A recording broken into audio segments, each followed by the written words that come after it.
Hey, my name's Aaron Ciotti. Everybody calls me Ciotti. Hey, he says. I thought there was one more verse of the song left. Welcome to Monday night things. We are going to continue work on the Grinderino. Got a little mailbag action, and we are going to put 6 more batteries through the Ultimate Freestyle Tiny Whoops. One of which, to continue the frame durability testing, one of these is on the brand new Newbie Drone Cockroach 65 V3 frame, and the other one is on the Meteor 65 airframe. So yeah, we'll keep smashing these two into things to see if we can figure out which of these frames is better. Thus far, I think I'm more impressed with the Cockroach 65 V3, mainly because they got the duct height better. They did a much better job with the duct height than Beta FPV did. Beta FPV made the same mistake with this Meteor 65 airframe as they did with the regular Meteor 65 frame, which is that they put the thick part of the duct too high, and the propeller swings under the level of the actual duct, which makes it catch on these supports whenever you bump into stuff, and that completely stops the motor and stalls the motor out, and then it falls to the ground. The cockroach frame, the ducts are pulled down more, so the tip of the propeller actually rides around the inside of the duct itself. So when you bump into stuff, it just scrapes off the duct and keeps going. So yeah, that's kind of crazy. I did not expect that. They are only 0.1 of a gram different, so there's really not a significant weight difference between the two. Durability is really the last kind of unknown here. And yeah, I gotta just keep putting batteries through them to kind of figure that out. So we will do a little bit more crashing tonight, and then on Whoop Wednesday this week, we are going to be testing the V2 of the crown frame. WeBleed sent these to me in 2 different plastics this time. I'm going to run whichever one is more gummy, which I believe is this one. And yeah, we'll see how it does. I'm hoping to kind of pick a winner between these two over here before we go down that road. But once I get a replacement RunCam Nano 3 camera for the Tiny Whoop that's on the 603 30,000 prototype motors, I will get that buck up in the air, and I'll put that on the crown frame, and I'm going to pull those motors off. Those motors are heavier, so it would not be a fair fight. So I should have a set of 30,000 kV 702s floating around here somewhere. I can put those on there, and then that'll be pretty much the same spec. It won't have 32,000 kV, but 30,000 is pretty damn good. And yeah, I will fly a bunch of batteries in a row on that rig with the crown frame to catch it up to these two. I believe we are 12-ish batteries deep on each one of these. So yeah, fly a bunch of batteries in a row on that third build, and then get it caught up, and we'll see. Maybe during that process I can manage to break one of these frames. Once one of these frames breaks, I kind of think, I mean, yeah, we'll see.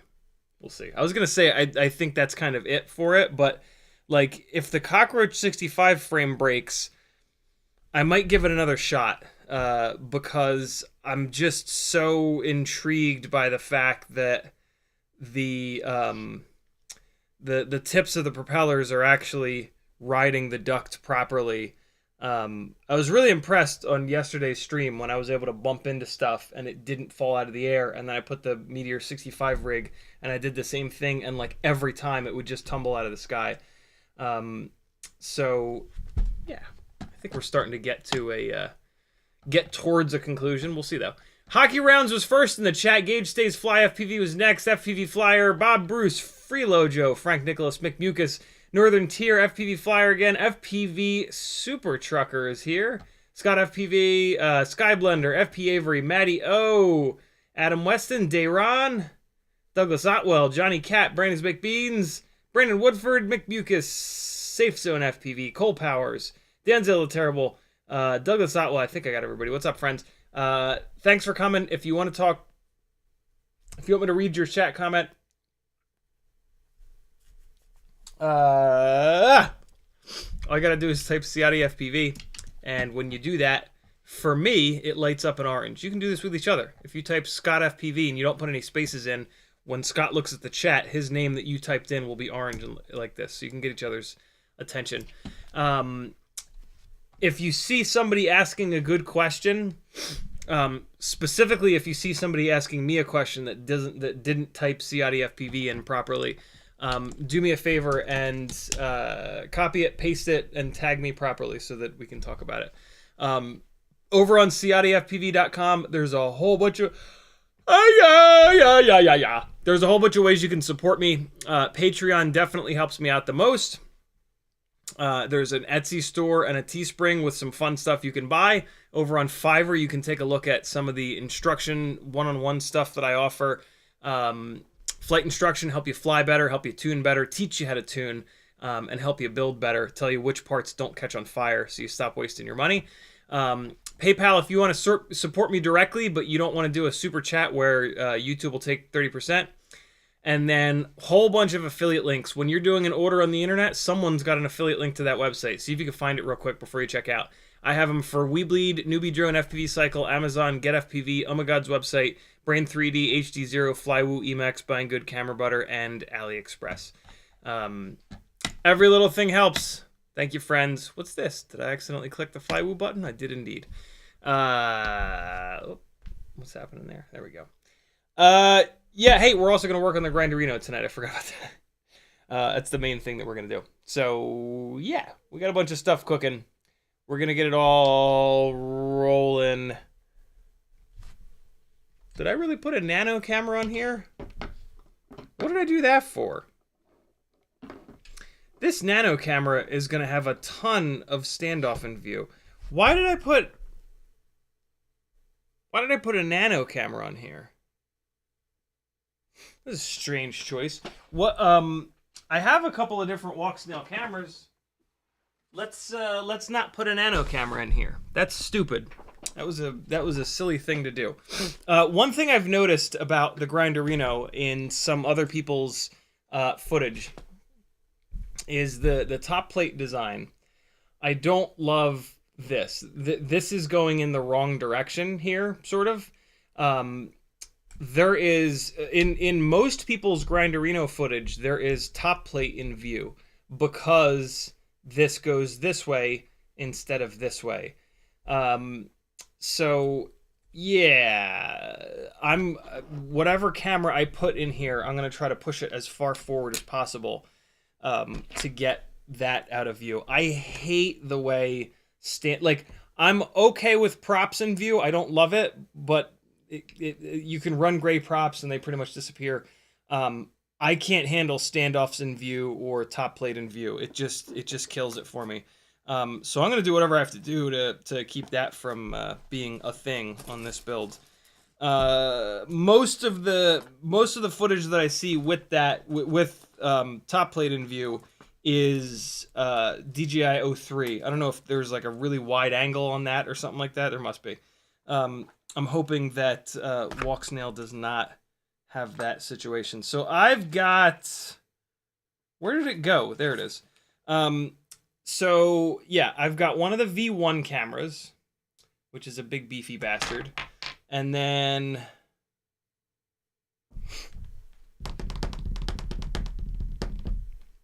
Man, why did I do that? And then I've got the V2 regular camera, and then I've also got the V2 Pro camera. So...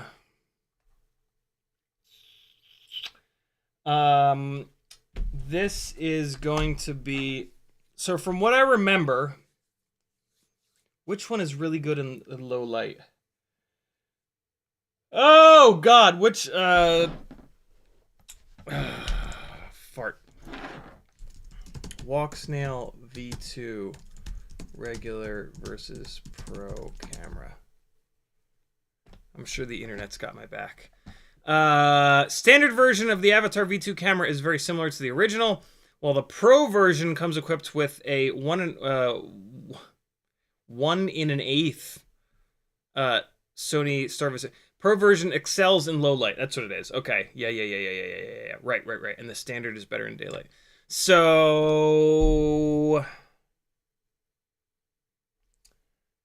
what makes sense? If this is going to be a basher, it would make more sense to put the low light camera on it so that it can be flown inside of dark buildings. I'm not going to fly it inside of dark buildings. I'm just going to crash it in the street.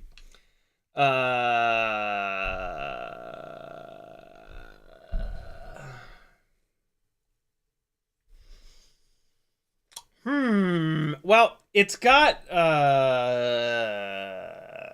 it's got farts. It's got, I'm going to put the V1 camera on it. Because it's got the V1 VTX in it, I'm going to put the V1 camera into it. I think I put the nano camera on because it has a shorter cable. The V1 camera, you can't really shorten the cable up because the cable goes through the backing piece. And yeah, kind of is the length that it is. All right, so farts. Yeah, there's absolutely no reason to put the nano camera in it. That's just silly. I see why I did. I see why I did it. It's because this nano camera has the longer cable on it. Although no, I put this longer cable on it. That's right.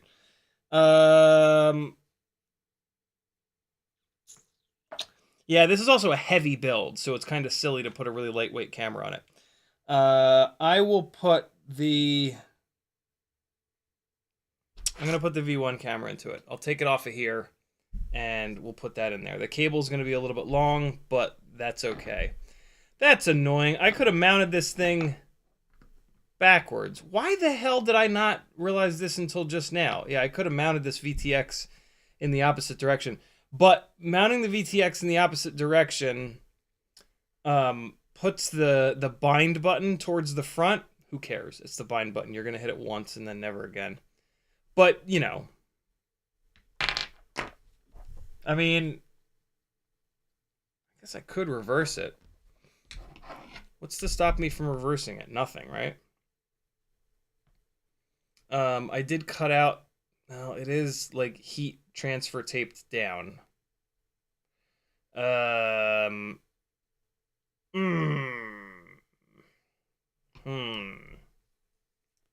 If the heat transfer tape will stick to the... If it'll stick to the base plate rather than to the VTX. Oh man, I got the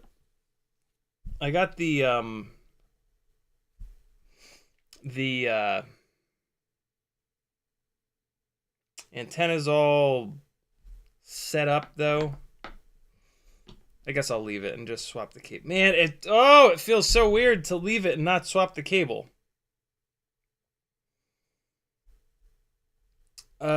I can pull these. Okay, we're fine. Because I put the antennas on with... We're good to go. Because I put the antennas on with zip ties, I was able to just pull the zip ties up and off the standoffs. So, yeah, okay. All right. This is... Yeah, this is fine. This is fine. So we need to solder on... Oh, man, there's a bunch of work that needs to get done on this thing. I still have to solder on the cable that goes to the VTX. There's still 3 motors and race wires that need to get zapped on there. And now I have to swap the VTX, which is kind of annoying, but whatever. I'd rather do it right the first time than half-ass it and have to come back around and be like, why did I do this? So that's fine. And then the V2 will put on something else. I'm looking forward to getting a couple rigs onto Walksnail and just going out and firing them through the air. That'll be fun. All right.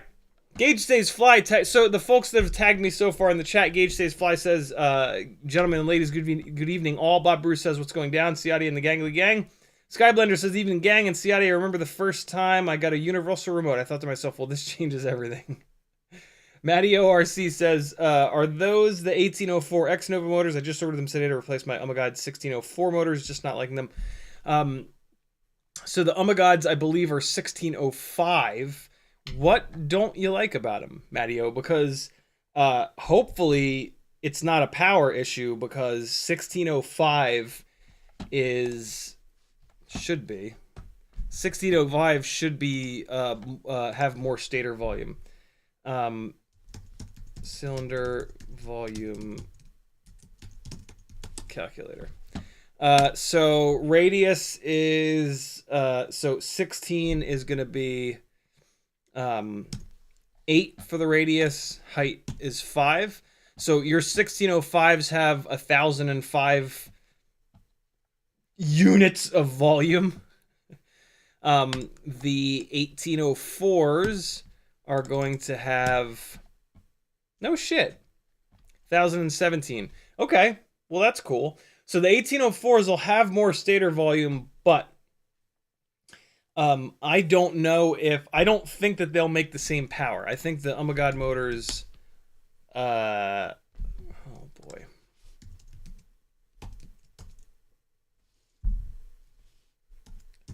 Wow. Okay. Oh, I spelled it wrong. Stop it. Stop. Stop it. Oh, you fuck. There we go. That'll work. Hey. 3,800 kV. Now we're talking. Wait. 3,800. Hold on. Is that more or less than their other one? 1605.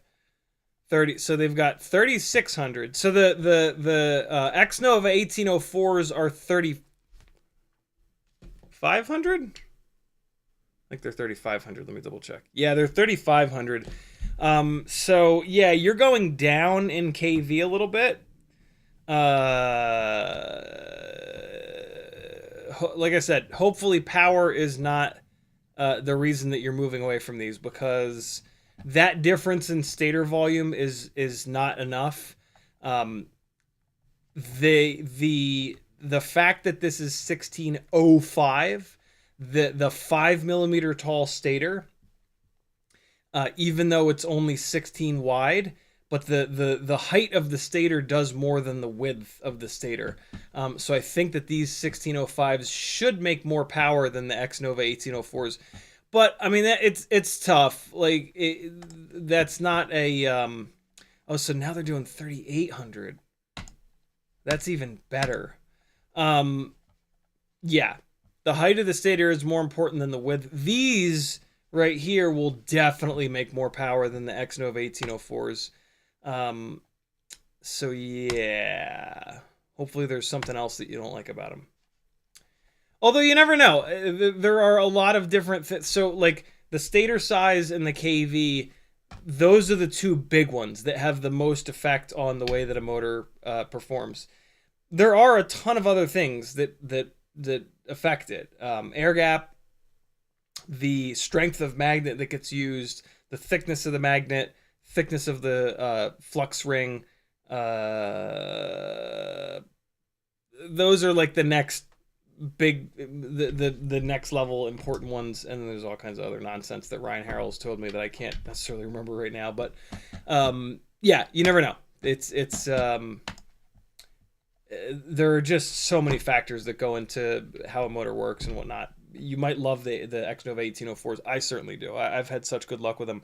I really want to try those Oh My God motors, but they're kind of expensive, and I have tons of motors, so it just doesn't make much sense to not use the motors that I already have. Safestone says, "Evening, sir." Douglas Otwell says, "How standard are the prop heights on various motors? The WeBleed motors have a flat bell. Is it shorter?"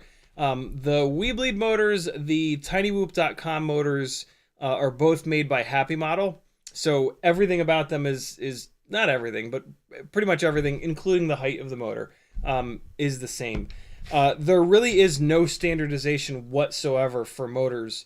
I'm assuming that the Beta FPV motors, Beta FPV makes 0702s, I'm assuming that their motors are taller, and they've designed the Meteor to work with those, but maybe not. I'm on their website now. Let's take a quick look. So brushless motors. So here's the 702s. What's interesting is that I know that there's a height spec measurement on these 702s. So let me open up the 702s. Hopefully there's also a height measurement on the 802s. Let me open those up. And then, I mean, I don't really care about the 1102s, but I mean, I guess we might as well look at them. 1103, 1505. Okay, yeah, we don't care about the rest of these. So let's grab the height measurement here. All right, so here we go. So it looks like 8.55 for their 702s is the height from the base of the stator to right here where the prop actually mounts. So 8.55. Let's check out their 802s. 8.8. So the 802, I wouldn't be surprised if they set the Meteor frame up for their 802s, because the Meteor frame came out a while ago. So there's 8.8.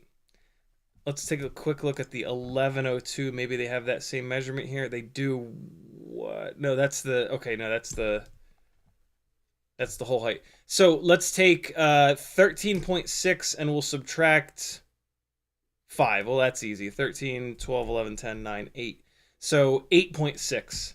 8.6 is the height of the 1102. So 8 point, which is the same as the, well, almost the same as the 702. So, man, I am curious now. Let me get the, I have a micrometer over here. Let me get it out real quick, because I'm too curious. I mean, it like, I can't imagine that the Happy model, that distance is going to be less, obviously, right? Like, I can't imagine that they set the Meteor frame up to not have the duct height correct for their own motors. But I mean, I guess you never know. And I'm curious if the difference is going to be like 1 millimeter or 5. You know what I'm saying? So let's zero this guy out. Oh man, this thing ain't working right. Come on now. Is this battery going dead? Please. There we go. Zero it. What? This battery must be going dead. It's all kinds of flaky. Oh, there it went. Had it for a second there. Come on. There it is. Hey. Okay. I need a loose 702. Hey. That's going to be in here, I think. Nope, don't have one in there. What about over here? Here we go. Should have one in here. Hey! Alright, let's see. Good little bit of myth busting here tonight, early on. So here is a Tiny Whoop 0702 30,000, which should be exactly the same. No, not should be. It is. And so if I measure the bottom of the stator here to the top of the motor bell, it's only 7.13, but there is, like, the motor shaft does have one of these, and it looks like they've accounted for that. But I mean, even without that little piece, like, we are off by like almost 1.5 mils. I don't really have a way to include the thickness of that. Let's do this. I'm going to move the micrometer to their gap, which is 8.55, and we'll take a look. I'll hold it up to this motor to kind of get some idea. Oh, fart. It just lost its zero. There we go. Let's try this again. 8.75. 8.33, 8.70, come on now, 8.36, come on, 8.68, 8.16, damn it, I'll get it close, it's fine, 8.33, come on, 8.45, 8.49, 8.54, there we go, close enough. So 8.54, is basically what theirs is. Yeah, that's way higher. There's about 1 millimeter in it. Wow, even with their motors, it's still not really gonna ride that duct quite right, I don't think. Yeah, I mean, just barely. Just kind of looking at it over here. Yeah, it'll definitely be better. I'm really tempted to get to buy a set of these Beta FPV motors, but they don't have The highest they've got is 30,000 kV, which is just not. That's just not quite enough, man. Like I just the difference between 30 and 32,000 kV is real. Like that's I can really tell. And I just want that extra power. Like it just it's just intoxicating, man. I need it. I need it. Give it to me now. But you know what? Once I get this order in and I build this other rig with 702 30,000s, that'll be a nice reminder as to the difference in power between 30 and 32,000, and maybe that'll help convince me to get the Beta FPV motors. They're not that expensive, $49. So yeah, interesting. The Beta FPV motors in the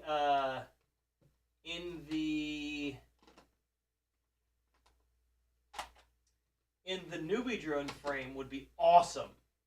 Like that would be such a cool combo, because the prop would really ride the duct nicely. So yeah, I don't know. Maybe their 30,000s make really good power. They do have bearings in them, which is kind of cool. Maybe they'll be more efficient. Okay, these motors are gonna go over here because they're going into that rig. So yeah, we'll see. We'll see what's up. Safe Zone says, evening, sir. Douglas Otwell says, no, we got that. No, we got that. Freelojo dropping the Patreon link. Thank you, dude. Brandon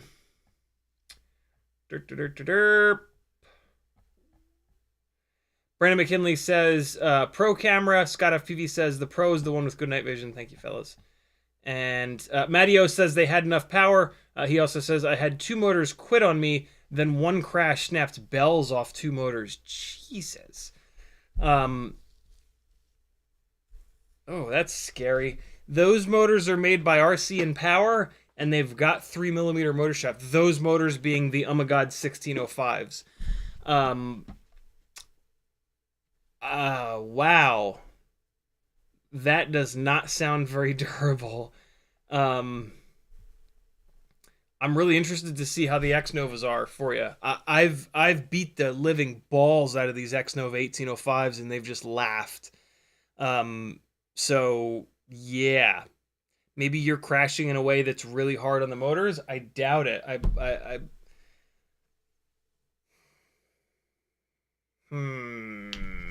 Interesting.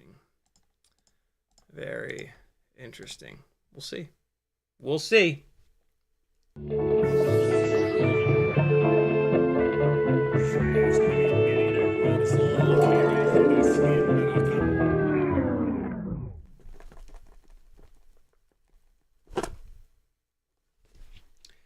This is a box from Pyro Drone, and it has some things in it. That little thingy was from Mighty Car Mods. Go subscribe to their channel. It's the least that we can all do for me stealing their little intro there and using it over and over and over and over again. This is a GNB battery that I've been waiting to come back in stock for fucking ages. This is for the little 2.5-inch rigs. This is a GNB 4S 930 mAh battery. This weighs almost exactly what the 4S 850s weigh. It is not high volt. It's just one of their newer batteries that are just magically a little bit lighter. So yeah, we'll see how it is. I have no expectations for it. If it's good, awesome. If it's not, the 4S 850s are great, and I love them. But I've actually heard really good things about the newer GNB high volt batteries. So maybe their non-high volt batteries are also really good. So yeah, 120C, acclaimed 120C.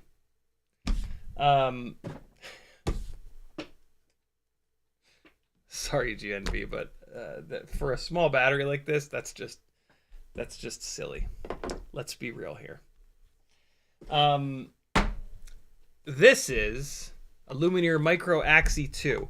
And this right here will allow me to put the Razorback back together. The Razorback has been sitting here awaiting its new white Caddx, whatever the hell this camera is. And I had bought this Lumineer Axi white hexagonal Axi 2 rather antenna for it. But what I realized is it's just way too long. Like the cable's really thin here. And if I run this out the back, it's just going to be too floppy. I could beef it up with some shrimp wrap, but that makes the antennas really heavy. I would rather save this antenna for a build that has the antenna plug on the front, so that I can use some of the extra cord length going from the front to the back. This particular build, I've got the antenna port in the rear of the Vista. So with how often I break these antennas, it's not, I don't feel bad like just putting that on the shelf, because it's going to get used and it's going to get broken, and this one's going to get broken too. So yeah, it's totally fine. I don't feel like I've wasted money on that or anything. I don't feel like I'm rebuying here. So yeah, I just got the shorter length, and this will just mount right in the back and give me the exact same antenna height as the TrueRC gray that's on here. And then I can take this TrueRC antenna and put it onto something else to destroy that as well. So yeah, the Razorback will be going back together, which I'm actually really excited for. This rig I'm going to spend some more time with. So this is the rig that has the great big Acon 55 amp ESC in it.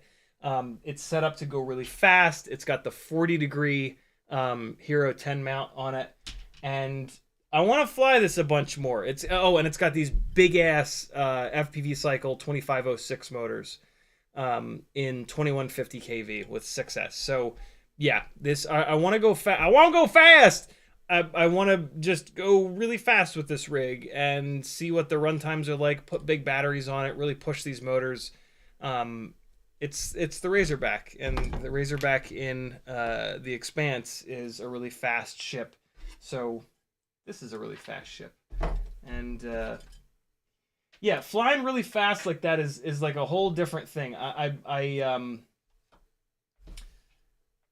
It interests me for like long range stuff, because I just the slower speed long range stuff just makes me want to cry.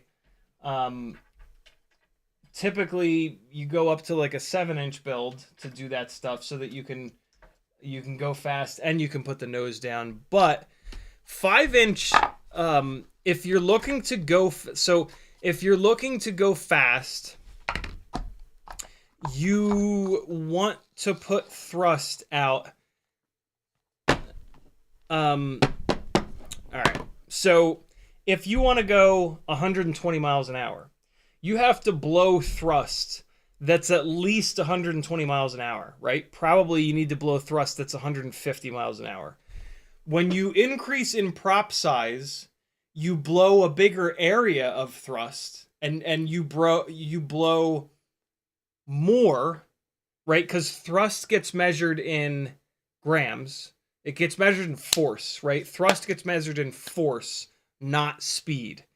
So 6-inch, 7-inch propellers, they're going to put more force out because they're bigger, but they're not going. But so if a 7-inch prop is making 1,000 grams of thrust, you can take a 5-inch. If it's okay, so it's making 1,000 grams of thrust. Let's say it only has to blow thrust at 80 miles an hour. I'm just making that number up. To make that same amount of thrust on a 5-inch prop, you're going to blow it out at like 110 miles an hour, right? So the smaller prop, it kind of sort of makes more sense for going really fast.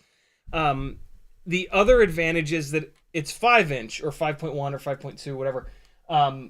And 5-inch rigs are easier to tune. Everything is easier about them, right? Like when you go up to like 6 and 7-inch, the material of the propeller becomes an issue, because one of the real advantages of and reasons that 5-inch rigs are like the standard is that the material that our propellers are made of works really well when the blade is 2.5 inches long, 2.4 inches long, roughly.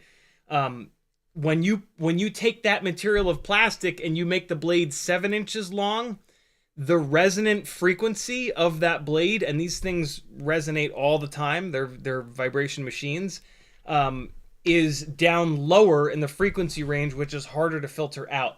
It's one of the big problems with 7-inch rigs. It's also one of the reasons that you see a lot of 7-inch propellers moving to like different plastic types or even carbon fiber, is to try to get a handle on that resonant frequency of each individual propeller blade. The big disadvantage, though, of doing this with the smaller propellers is going to be efficiency. So that's what I'm super curious about. Like, how big of a battery do I need? You know, I'm not looking to do long range stuff. I'm looking to do like medium range stuff at 100 miles an hour. Like, I want to go really fast. And so, yeah, I think this will be, and I haven't really done that with this before. I mean, I kind of have, because at 40 degrees of up tilt, it just goes faster. But like, I want to, like, I'm really looking to push this thing. I've never really pushed on this rig very hard before. I've just kind of like taken it out and played around with different motors. It had Brother Hobby 2507s on it. I moved those over here to the Cineglide. So yeah, I'm excited to just absolutely put the nose down on this thing and just blast it across the field and see what's what. I mean, the runtime might be just like ridiculously low and it might not make sense, but this thing was originally built to chase a dirt track car. I was supposed to have a gig chasing a 100+ mile an hour dirt track car. It ended up getting rained out, and then they couldn't afford to reschedule it, unfortunately. So it never really happened. But yeah, it'd be nice to have a rig that goes real fast. Real fast. And that's going to be the old Razorback. So yeah, this guy is gonna wait for its time to shine, which will be another day. This right here is why I did this Pyrodrone order. This is a 5.8 gig wireless receiver that outputs to HDMI. This will let me put my analog goggle feed into the giant quad TV setup at the RC Drift Car place. It's $38. I don't know anything about it, but I have not really seen many, if any, things that'll do this. That'll get jacked up on Mountain Dew and then export from 5.8 gig to HDMI. So this is, hopefully, if it works, this should be pretty cool. So I don't need this. I will need this, though. Really? JST? Really? This is the power supply. It's got AV out. It's got 12 volt DC in. A little dip switch on it. It says 1080p. That's interesting. Okay, so I have to power it from this. So I'm gonna have to cut this. What does it want? It wants 12 volts. What's that? 3S, right? 4, 8, 12. So I gotta power this off of a 3S battery. What a kick in the balls. So I will put this onto an XT30. Yeah.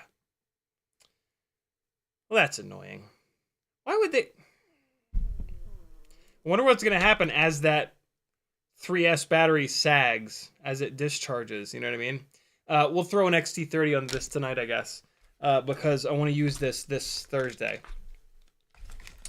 Hopefully it works all right.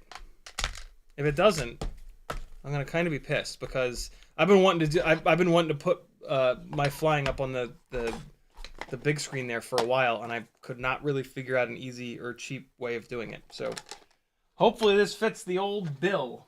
See what I did there? Old bill.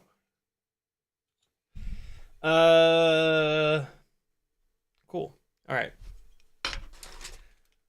Couple of True RC antennas. These are the little stubby antennas for DJI, and I got them for Walksnail.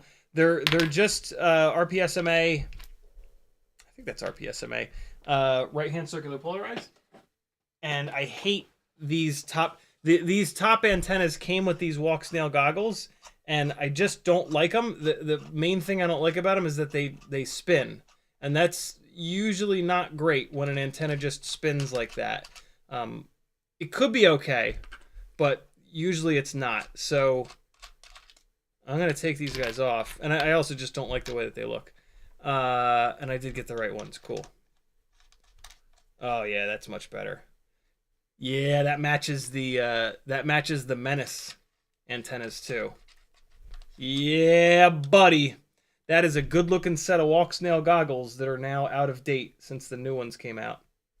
But that's okay. I'm going to wait on the new ones for a while. Yeah! That's looking fine. Good set of goggles is a real thing, man.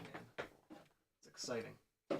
So, yeah, this little kit comes with 4 of the antennas, and I'm using the other 2 on my V1 OG DJI goggles.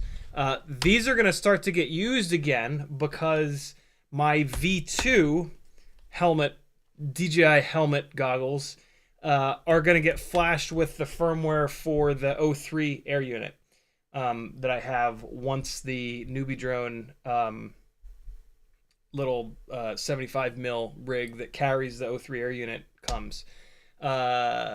So yeah, these are going to start to get used. I'm going to get the Sky RC patch goggles for the front of these to use the bottom, the 2 bottom ports. I just really love that setup. Like, these are gigantic as it is. I don't then want to hang big dumb antennas off of it. So yeah, the built-in patch antenna is awesome. I have the iFlight carbon fiber one on my other goggles, and I'm really tempted to just get another one of those. But you know, in the spirit of trying one of everything, I'll get those Sky RC patches for this. And then I'll get blown away by O3 and I'll sell all the Vista stuff, and that'll be that. Maybe. Maybe not. Probably not. I don't know. We'll see. So I think hey, and I got a 1 extra Velox V3 in green because I am going to start. I do want to review the Velox motors that T-Motor sent me a little bit more. I want to really start crashing them hard and see what happens. And they only sent me 4, so now I've got a 5th. I can feel better about smashing them up.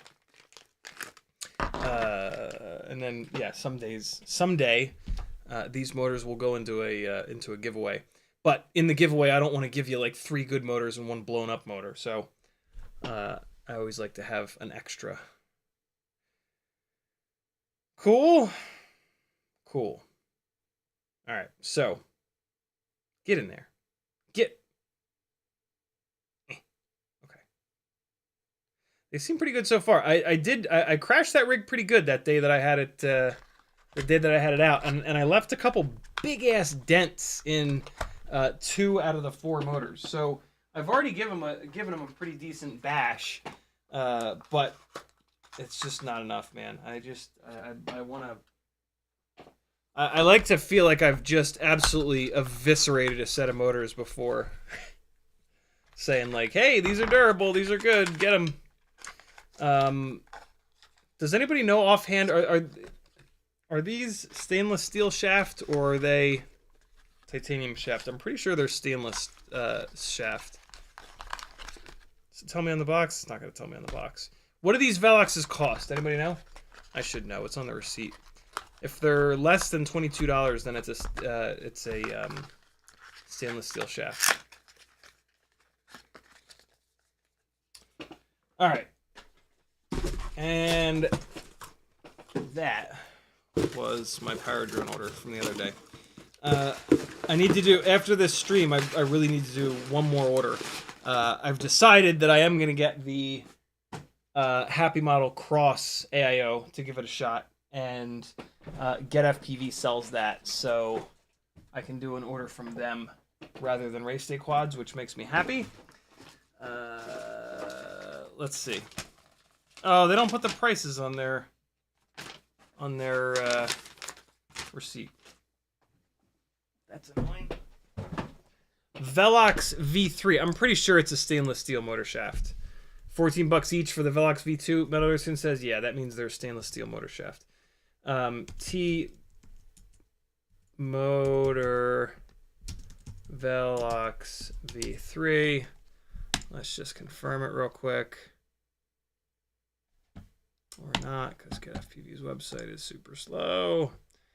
Velox V3. Search for the word shaft. Shaft diameter 5 millimeters. Great. Don't you dare not tell me what the effing motor shaft material is made of.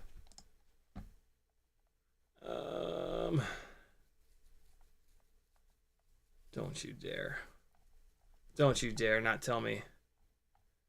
Don't you dare! It's the only thing that matters. Well, look, they're $15 per. It's not titanium.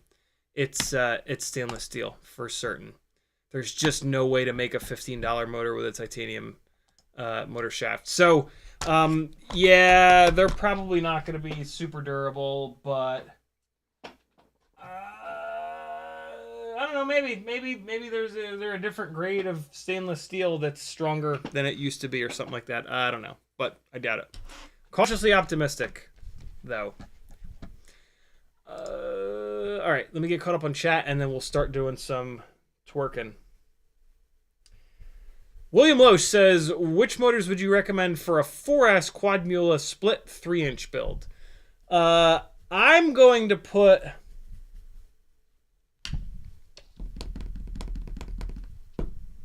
at least 1404. Like the T-Motor 1404s would be great. The Axis 1404s would be great. Get the highest kV they sell. Or you can bump up to the Axis Cinematic 1504s, but those are really notchy and they kind of scare me. I haven't put mine on a rig yet. Or you could do the T-Motor Pacer 1604s. These are, what are the kV on these? These are 3800 kV, which is pretty good. And they're T-mount. So yeah, if you want lighter weight, go with a 1404. If you want a beefier, gruntier motor, these 1604s could be good. Problem with these 1604s is the kV being a little bit lower. 3800 kV is like okay, but it's not quite enough. So what you're gonna have to do with these 1604s is run a more pitchy propeller, like the Gemfan 3052. It's just basically gonna limit your propeller selection. The 1404s you can get like all the way up to 4600 kV, and that's gonna open the door to a bunch of other props. So yeah, it kind of depends on what you're looking to do. But I don't think you can go wrong with a 1404. My favorites are the Axis and the T-Motor. Yeah, those are going to be really good, and they're going to keep the weight down. I don't think that the Quadmula 3-inch split is I don't think it's the most durable. I think that the arms break. I've heard of a couple people complaining about the arms breaking. I love that as long as they don't break constantly. And I don't think that they do. I think those complaints are coming from people that are asking too much and don't understand that if the arm doesn't break, the motor is certainly going to break. So that's going to be another advantage of this 1604, is that it has a 3mm motor shaft. So the 1604 is going to be a lot more durable than the 1404. But maybe the arms being... when the arms break, they'll usually save the motor. So the 1404s might actually be fine. I'll let you know more once I finally get it. CMYK says, "What's up?" Mediterson says, "Just flew the 7-inch on 03. Looks super cinematic now." Nice. He says, "Wait, do you need/want those Menace RC patches for DJI? I have a set I'm not using." No, I don't. I want to do the built-in one. You know, the other thing, the other problem with running patches on the DJI helmet goggles is, and this is one of the complaints about the new Walksnail goggles, which I do kind of agree with, is that these SMA ports are angled down and out. So if you just run patches, they're gonna fire down at the ground and outwards. Yeah, sure, you can run a 45-degree adapter, but those little adapters have a significant loss in dBi. So you really want to try to not use those adapters if at all possible. And yeah, but the main thing is I just don't want them hanging off the front. I want this thing to be as low profile as possible since it's already obnoxiously huge. So yeah, I'm just gonna get that SkyRC patch, DJI patch antenna thing. I wonder, is it SkyRC? I don't even know if it's SkyRC. What the hell's the company that makes it? DJI patch antenna. I doubt GetFPV is going to sell it because they sell their Lumineer Axie 2. It's a shame this is so dumb looking because I would totally get this. But it's just so stupid looking. Like, it just looks cheap as shit. Like, sorry, but it looks like an unfinished product. Maybe it's just me. I don't know. I guess it's cool that you can get it in different colors, but I just think it looks like ass. You know? Kind of weird. I mean, I guess I could get this and then just spray paint the damn thing. But I don't know. The SkyRC one's pretty cool. Do they have it here? What is this? DJI's? That's pretty silly looking. Do they have it? No, they don't have it. This is it. I'll just get this. That's great. Just put a fucking iPhone in the front of your goggles. That's the solution. Probably works really well. Nah, they're not going to sell it because they want to sell their Axie. Man, you know, can't I ever find one place that sells everything I need at any given time? Ever? Ever, ever? Ever, ever, ever? Man. Come on now. Yeah, I gotta find a couple more things. I'm not up to the free shipping number yet. But, yeah, this is what I'm getting so far. I might just... No, I can't just get... I was going to say I might just get another RunCam Nano 3, but that won't be enough. DJI patch antenna SkyRC. Is it SkyRC? Let's see. It's not SkyRC. It's not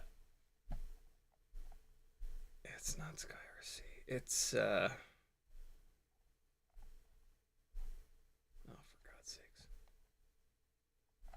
It's, well, let's see. If I just take SkyRC off of here.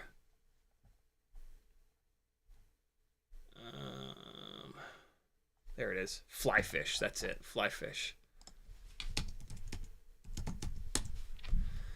Okay, so, yeah, the Osprey is what they call it. So who sells it? Hey! Oh, no, that's not it.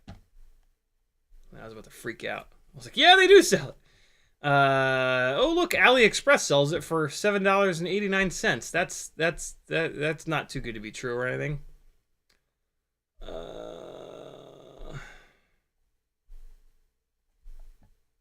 Oh, I gotta put RC in it. Flyfish RC. Got it. Right. Amazon. Yeah, I might just get it on Amazon. Fuck it.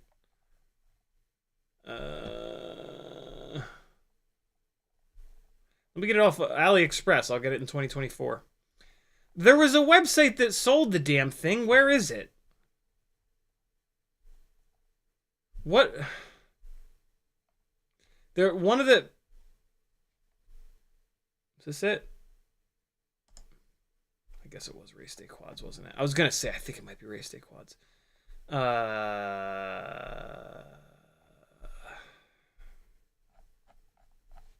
on now. DJI patch. Let's see.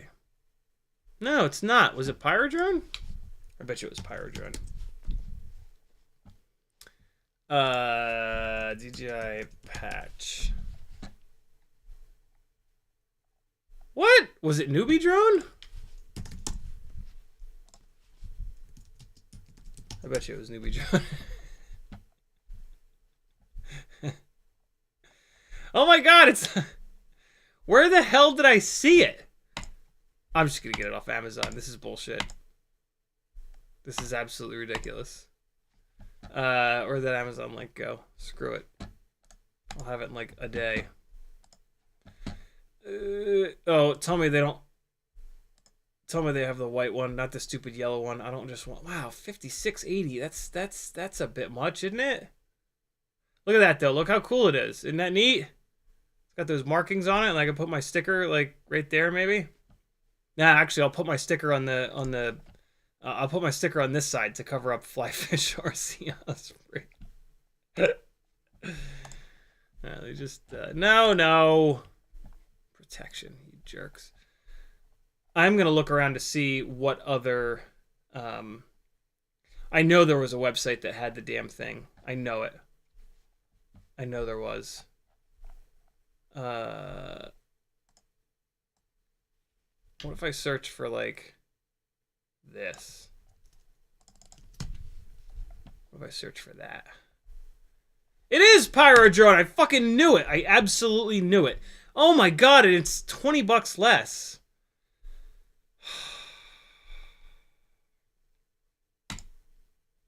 I just ordered from there. Let me guess. They have the other stuff in stock. Let's just take one simple... Yep, here we go. Here it is. I'm going to order from the same place twice in a row. Awesome. Beta FPV 1S. I bet you they have this too. Oh, they don't. Oh, they do. Oh, you fart bags.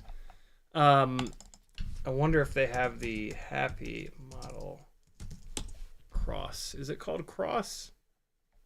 It is. They do. Is that $100? Is that free shipping worthy? Are we there? We're there. 105.88. Well, there it is. Okay. Fine. You win. You got me, Pyrodrone. You kept stuff in stock. Man, 56.80. F that noise. Good for you, Pyrodrone, having the things in stock. Is there anything new? I have a Meteor 65 Pro frame. I've chosen not to build with it because it just doesn't make any sense to me. Look at Squid Stick getting into Pyrodrone. Good for them. Hell yeah. Good for them. 10 points. Wow, look at these individual ESCs. What in the hell? 5126 long-range T-mount propeller. Oh, a little GNB27 adapter. I love when companies sell adapters like this, just because, you know, for $5, like, it's not worth making them.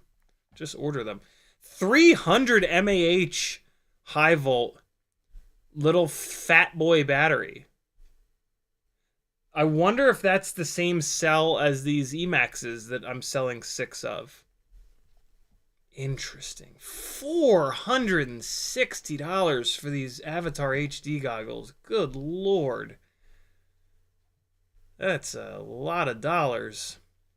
Hey, look at this! Oh no, it's GNB27. I thought it was A30. I got really excited. It's GNB27. I have not seen a single battery with A30. I guess you don't need it. Hey, there's one. Look at that. An actual A30 battery. Very cool. You can just get BT. What I was about to say is you can just get BT 2.0 batteries. Look, they got a whole bunch of them. Whole bunch of A30 batteries. Way to go. 380, 530, 560. Oh my God, there's a whole bunch. 550, 6. That's not it. Well, cool. A30 has arrived, my friends. That's exciting. And a little 660 here. Okay. These 2105s are super interesting for like a 4-inch rig too, but I don't know. Ducted D75 tri-blades. What's 75 mil? 2.5 inch, right? No, 3-inch. What? Oh yeah, right. 75, 76. Right. The D75S is updated from the original D75. How is it updated? Oh, it's a forced T-mount now. It's not the convertible hub. I wonder if they're having problems with the convertible hubs exploding. I've heard of that before. I've never had that issue. Pitch is 3 inches. This is a great propeller, but it's really loud. Oh my God, it's really loud. Well, the old one, the old tri-blade D75 is super noisy. Hurricane 3630, another 3.5 inch prop option. 2520, these have been out for a while. Oh, look at this. Look at this. A 2009 with a single tiny little hub on it. Oh, that's pretty cool. 1.5 millimeter shaft, 2 inch. Okay. This might be the propeller for all of these 2-inch Insta360 Go carrying rigs. Got them in a couple different colors too. They got them in purple? Come on now. Hell yeah. And then here's a bi-blade version of it too. 2008. Damn, very cool. Some new 6-inch props, some new 7-inch props, and then these 3020s. These 3020s have been out for a while. They're really good, but 20 is just not quite enough pitch. And I wonder if they're actually 20 pitch. Let's really quickly look. Pitch is 2 inches. Yeah, okay, cool. So yeah, it's a true 3020. I like these because you can get them in the red and the gray. Gray up front, red in the back. Sweet. All right, well, those are some of the new things on Power Drone.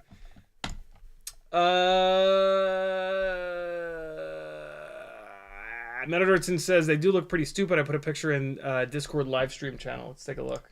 I'm not even sure what we're talking about. Discord live stream live. Oh boy. Oh boy. Oh.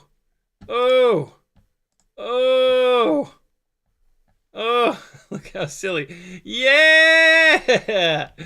Oh my God. Look at these goggles. Yo, these goggles are fully. These are in full Rick Moranis spec right now.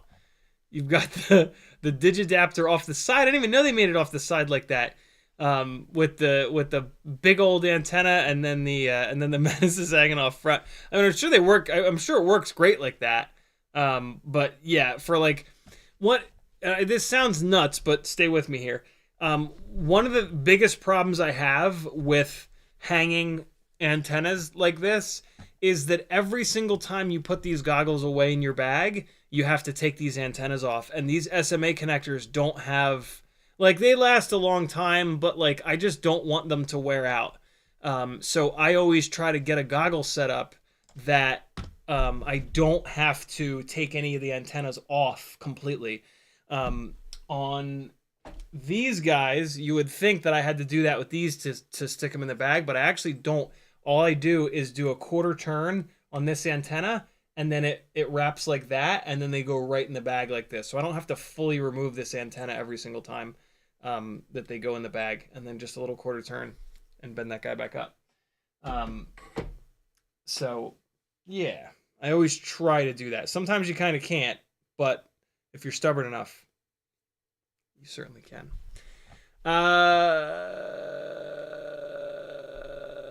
Mr. Dud says True RC. Not sure what that's in reference to. Whoopster says, is it normal that the flight controller from a Mobile 6 is very tight And is it normal that the props scraped off some plastic on the ducts? Yes and yes. Yeah. Just, I don't have anything else to say. Yes and yes. Whoopster says on a Meteor 65 Pro frame. Oh, okay. So I'm glad you added that, Whoopster. So the Meteor 65, I thought you were suggesting that I add a Meteor 65 Pro frame to my order.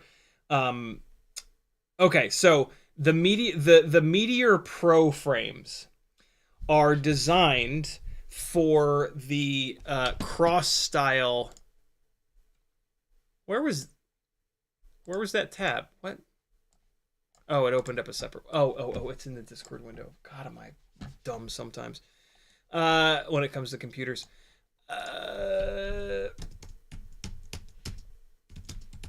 Let's just pull the frame up. All right, so you can see here. Really, Beta FPV, you do not have a single. Oh, you jerks! Oh, you goddamn morons! Well, it's fine. All right, so you can kind of see here, kind of, that they have this built with an AIO that's got a big gap here. So what they've done with the 65 Pro and the 75 Pro, I think they have a picture of it. They should. Yeah, see, it's designed for this flight controller that's cut down in the corners here. And damn it, they used to have a picture showing why. Maybe it's on the frame page. Yeah. Here you go. They have a better picture of it than that? No. Okay, so take a look here. The Pro frame, if you look at, if you kind of like draw a straight line here between these motor mounting posts, this is the regular Meteor 65 frame. You can draw a straight line in between these two, and the duct does not hit it, right? And so these ducts are pushed out, so to speak, on the Meteor 65 frame and all the other 65mm frames. All the non-Meteor Pro frames have these ducts set up so that a regular-sized AIO with a straight path in between the mounting holes will clear. With the 65 Pro frame, in order to, they basically did not change the motor base location, but they made the propeller bigger and they made the duct bigger. And like, it's kind of hard to see here, but if you draw a straight line between these two, this duct is a lot closer and it's just not meant for it. Like, this 65 Pro frame is meant to be used with an AIO that is cut down in the corners, like this one here, like this one here, like this one here. They've sacrificed the, they've sacrificed. So that's why you're running into problems. Luckily for you, you only wasted like $5 on this Meteor 65 Pro frame. And you can just get any other frame pretty much than the Pro frame. And you'll be good to go. Where the hell? Man, their website is annoying. This isn't even a listing for the Pro frame. Hold on.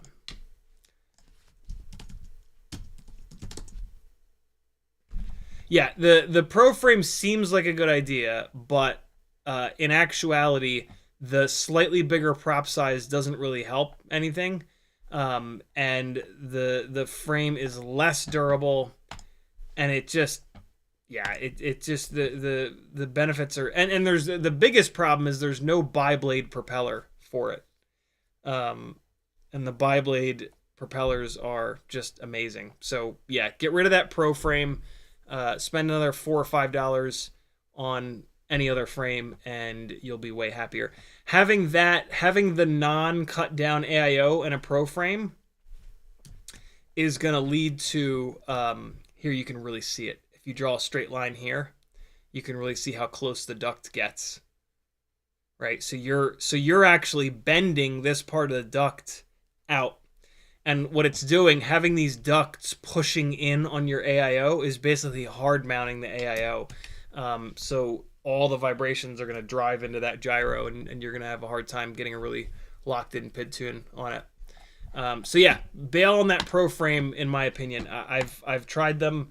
They're just no good. You're forced to run either a 3 or a 4 blade propeller on them. And the bi-blade propellers are really king for the 65mm rigs.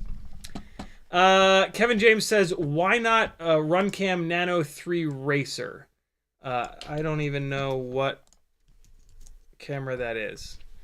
Oh, okay. Because it's going into a tiny whoop, and this is a gigantic heavy camera for a tiny whoop. Let's see what the weights are. So 1.1 grams for the Nano 3, and then looks like 3.5. Good Lord, 3.5 grams for the Racer Nano. Let me confirm that though real quick. Yep, 3.5 grams. Good Lord, more than triple the weight. And yeah, on a tiny whoop, that makes a huge difference, because the whole rig is like 18 grams, right? So to add 3 grams is like adding 100 grams on a 5-inch rig. You gotta always think of weights in percentages. A couple of grams doesn't seem like it's a big deal unless the whole thing is like 18 grams, right? Then a couple of grams is like a 10 or 15 or 20% weight increase, and that's just absurd. Metalritzen says there's no bi-blade 35mm. There is a bi-blade 45mm though. Gemfan makes those. It's true. That is one of the cool things about the Meteor 75 Pro frame, is that there is a really nice bi-blade for it. But it's kind of this, I have a lot of the similar problems with the 75 Pro frame, is that again, it forces you to run that cross style AIO, which is silly.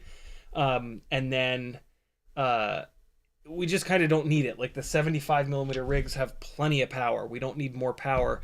I guess if you were doing like a longer range tiny whoop, it would make sense. But yeah, we get plenty of power on the 75mm rigs as it is, and plenty of runtime. So yeah, it solves problems that for me don't exist.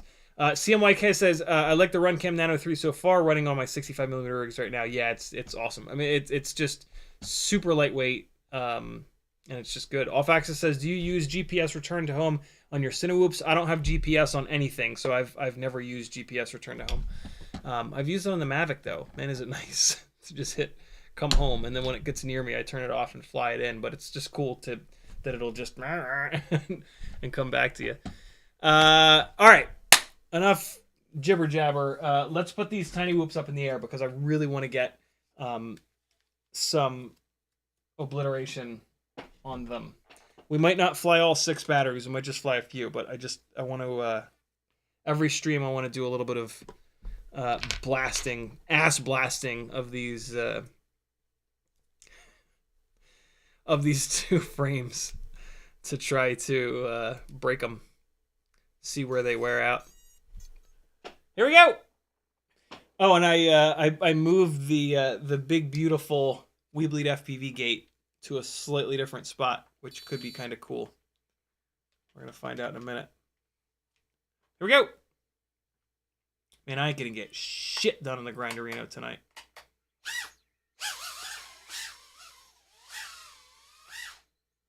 See that? I pulled it this way, and I also I ran the cable all cool like. I ran the cable down here and then behind, and then it comes out on the corner here, and then it goes up to it, and yeah, the cable's a little bit more out of the way now. Here we go! Nope, missed it.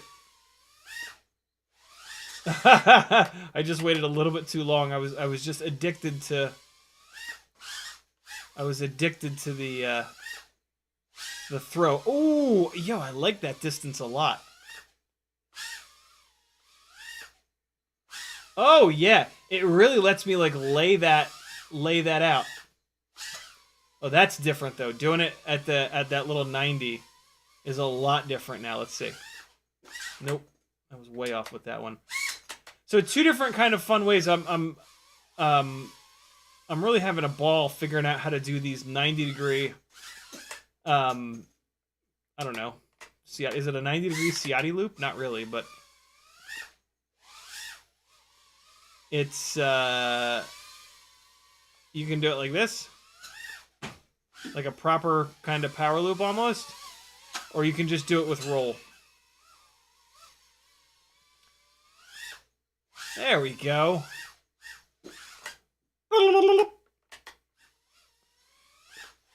So this is the rig on the Meteor frame, on the Meteor Air frame. So you might notice on little bumps, it's going to just fall out of the air. See it? See that big bobble? Motor stalled out, but it managed to bring it back.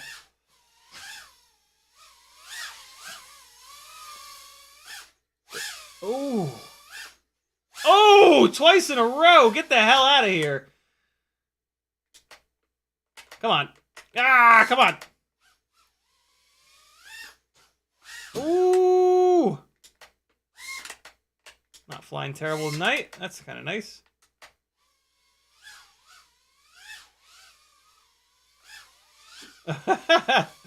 Missed it 2 times. Easy. Why did I go for that gap? That was weird. Hey, there it is. There's a good example of it. Come on. Come on. I don't do that much. I don't fire out the top of the cube gates. Oh, fart. As much as I should.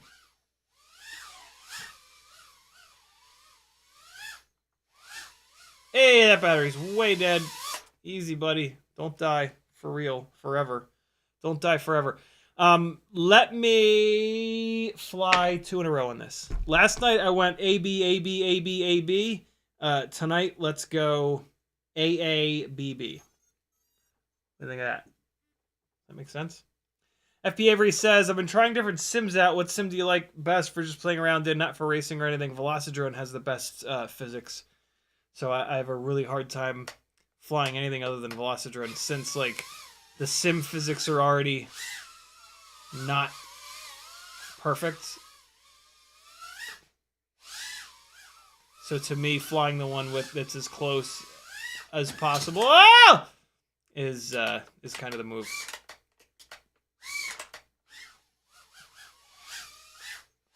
Get out of here. Oh! Ah! Oh, no! No, no, no, don't. No. Don't fall down behind the fucking shelf. Ugh. Where you at, little friend? Right in the middle. Of course you are. Alright, let's see if I can get it.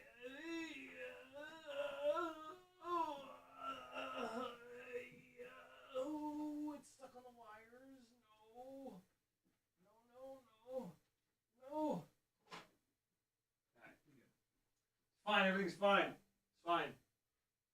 Don't worry about it. It's good. It's fine. It's fine. It's fine. It's fine. Everything's fine. No, it's fine. It's fine. It's fine. It's fine. It's fine. It's fine. It's good. Be alright. It's fine. We're good.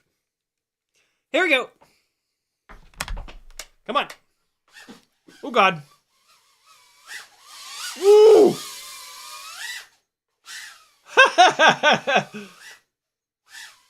Oh, boy.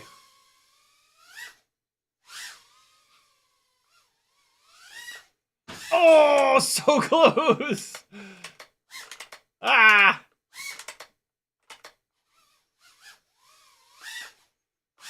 Ooh. What, core temperature, go away. Go away. Just take it easy on it for a second. The man says, as he does flips and rolls. Hey! Ooh! What you know about that? Oh my goodness! Oh! A little too low on that one. Come on. I gotta get the... Oh, no, no, no, get out of there, get out of there! Yes. Oh, that box came out of nowhere!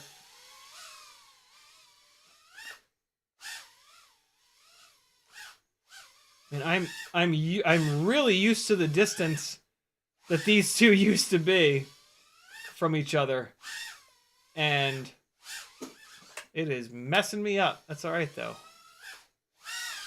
Oh! Oh yeah, buddy! Come on now. Oh! Don't kill me! No, no, no! It was all going so well. Ooh! Oh! Uh-oh. Uh-oh. No, no, no. Yes. Yes! Yay!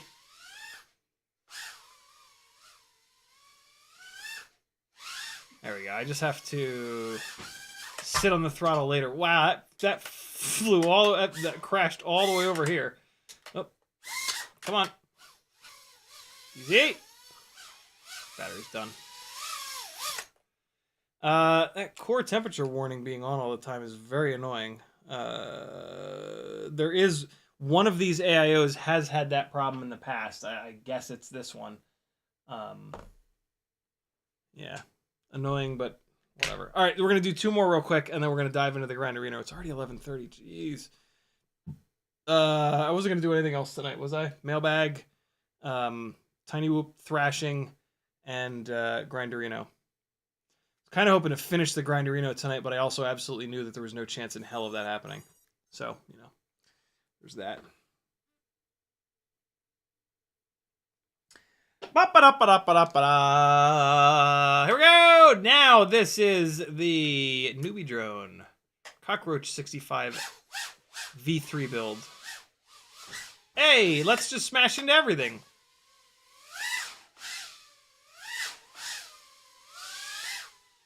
Ah!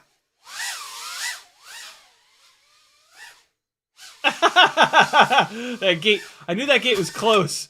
But I was kind of just like, where is it? Let me throw myself backwards to see if I can find it. I'll leave this open for. Hey, yeah. Oh, I got confused. I didn't decide what I wanted to do. Oh! Screw you. Oh! Oh! Oh my god, that was hot! Oh! Oh god, no! This is where it's got a little bit of jello at a certain throttle amount. Oh no no no no! Uh-oh. Uh-oh. Uh-oh. Uh-oh. Yeah! Get up out of there. Yeah, buddy. Oh, got it in there. That's what she said. Oh, twice in a row! Oh! No such luck on that one. Ah! I didn't quite bring it around enough. Oh, no! Come back to life, friend. Thank you. Oh, an alarm at 11:34. Oh, God. What's with that duck? Fucking alarm went off during the ceremony of the wedding the other day. It just happened to roll over right on top of 5 o'clock. I was like, really? I had the phone on silent, but your alarms will override that, you know? Oh my god, suck it, Trebek! That was a weird crash.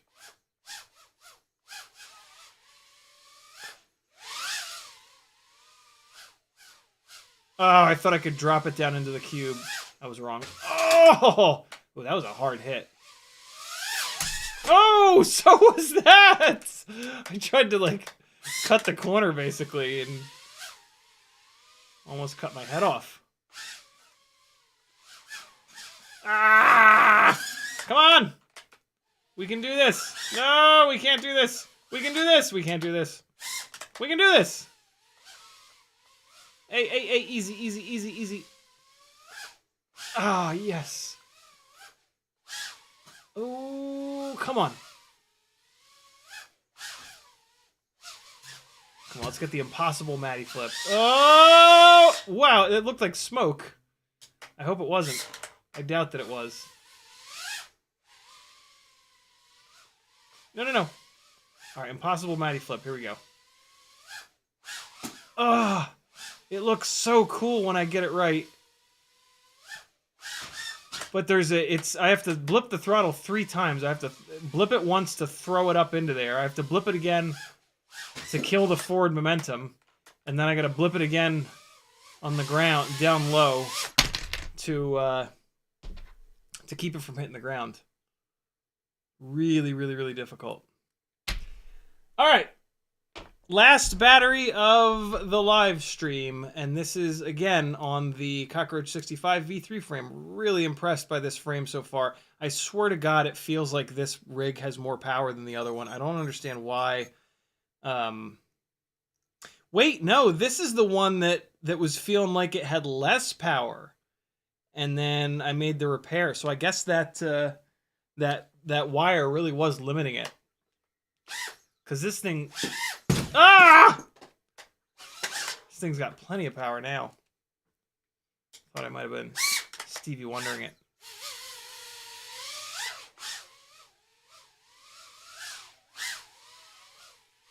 Alright, all Matty flips all the time. Here we go. Ooh, you dirty bastard, you. No, no, no! No, no! Oh, that was close. Here we go. Fresh battery. We gotta be able to get it with a fresh battery. Oh, well, the first fucking try! Suck it, Trebek, you dirty bastard, you! Oh! Oh! Some hard hits tonight, yo. Oh, nope, nope, nope, nope, nope, nope. Didn't throw it up high enough for the mega power loop. Come on.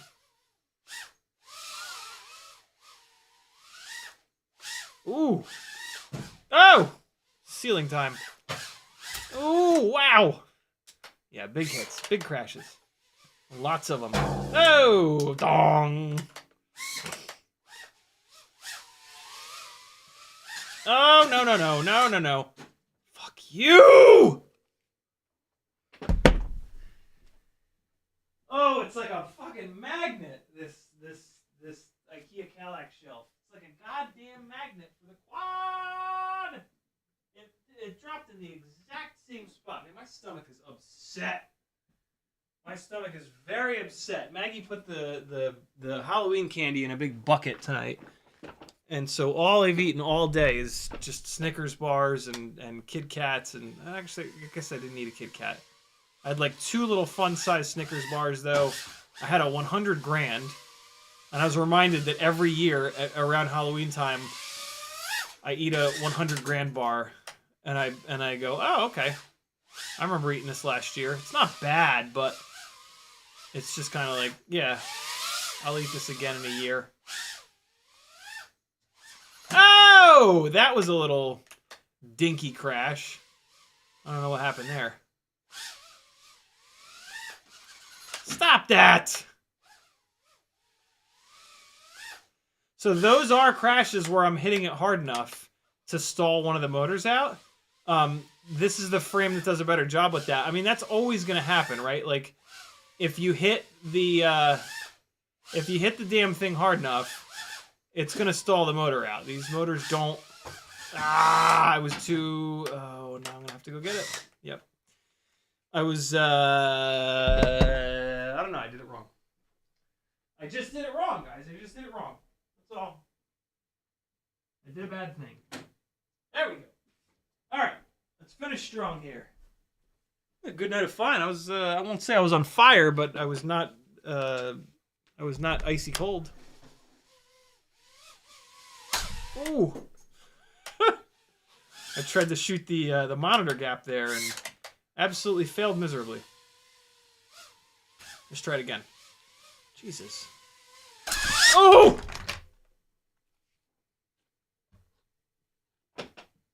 Alright. It's fine. It's fine.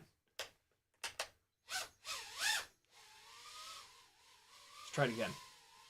I really want it now. Hey! We got it. Stop it! Stop it! Stop it! Stop it!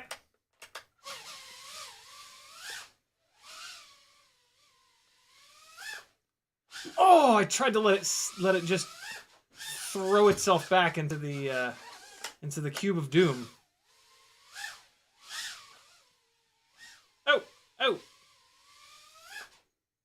Yeah. Oh, we're cymbal smashing. Come on, but let's get a beat going. Come on. Ah. Come on. Get in there. Nope, battery's dead. Crotch attack. Failed. Failed crotch attack. Okay. No damage to either frame, I don't think.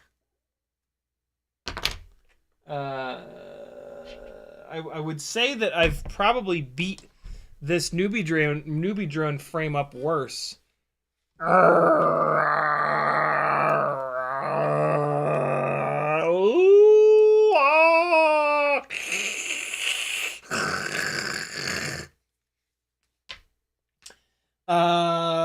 I think I beat this newbie drone frame up worse because there's a jello situation going on. That's just a guess, though. How's everything looking? How's everything looking, little fellas? Motors feel fine. Yeah, everything's fine. How about the Meteor 65 airframe? Yeah, it looks fine too. Next time we do this, I'll get these upstairs and really smash the shit out of them. Motors feel okay. Props look okay. There's a ton of hair in this one motor.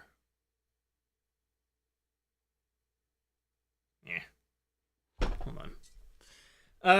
CMYK dropping the CiottiFPV.com link. Thank you, dude. What's everybody doing for Halloween tomorrow night? Metal Urchin says it's also time of the year for the elusive Take 5 bar.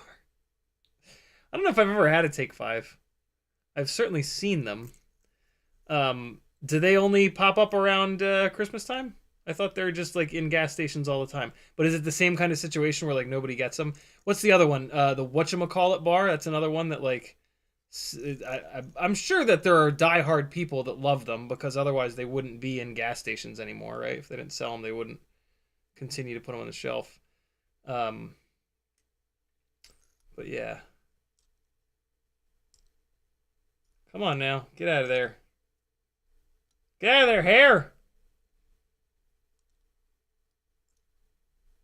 Sounds like Friday nights around here. Okay, there's the hair. Nope, not removed. Almost removed. All right, these guys are good to go. I got the last little bit. Nope, no, I didn't. There, I got it. Pulling these hairs out of here is a real thing. What a noise this thing is making. Got him! All right, so yeah, they did really well. Both rigs fly great. At the end of all of this testing, I'm going to pick my favorite lightweight frame, and then I'm going to put it up against the...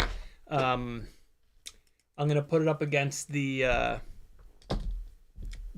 OG Meteor 65 frame, which would be awesome. Off Axis, that's right, yeah. Off Axis is doing a live stream tomorrow night. Unfortunately, I can't be on there. He invited me. I've got family stuff. But yeah, if you don't have plans tomorrow night, or even if you do have plans, definitely hit up Off Axis' stream. Drop a link, brother, if you have it scheduled already. Or at least just drop a link to your channel. Make it a little bit easier for folks to get over there. Cool, I'm going to leave 2 batteries charged, and we're going to do like 5 minutes of work on the Grinderino, and then I'm going to bullshit for the other 15 minutes. And then it'll be the end of this live stream. Yet again. I'll put an XT30 on this on my time. That's the power supply for this little jib jab. Just got to get it done before Thursday, and I'll be fine. I think I'm going to leave the Grinderino on the bench here, so that during the day I sit down and do little things here and there to it. All right, so get some of these motors out of the way, murders out of the way. All right, yeah, so I've got to remove this. Man, this is annoying. I can't... Why the hell did I have this nano camera in here? Did I, like...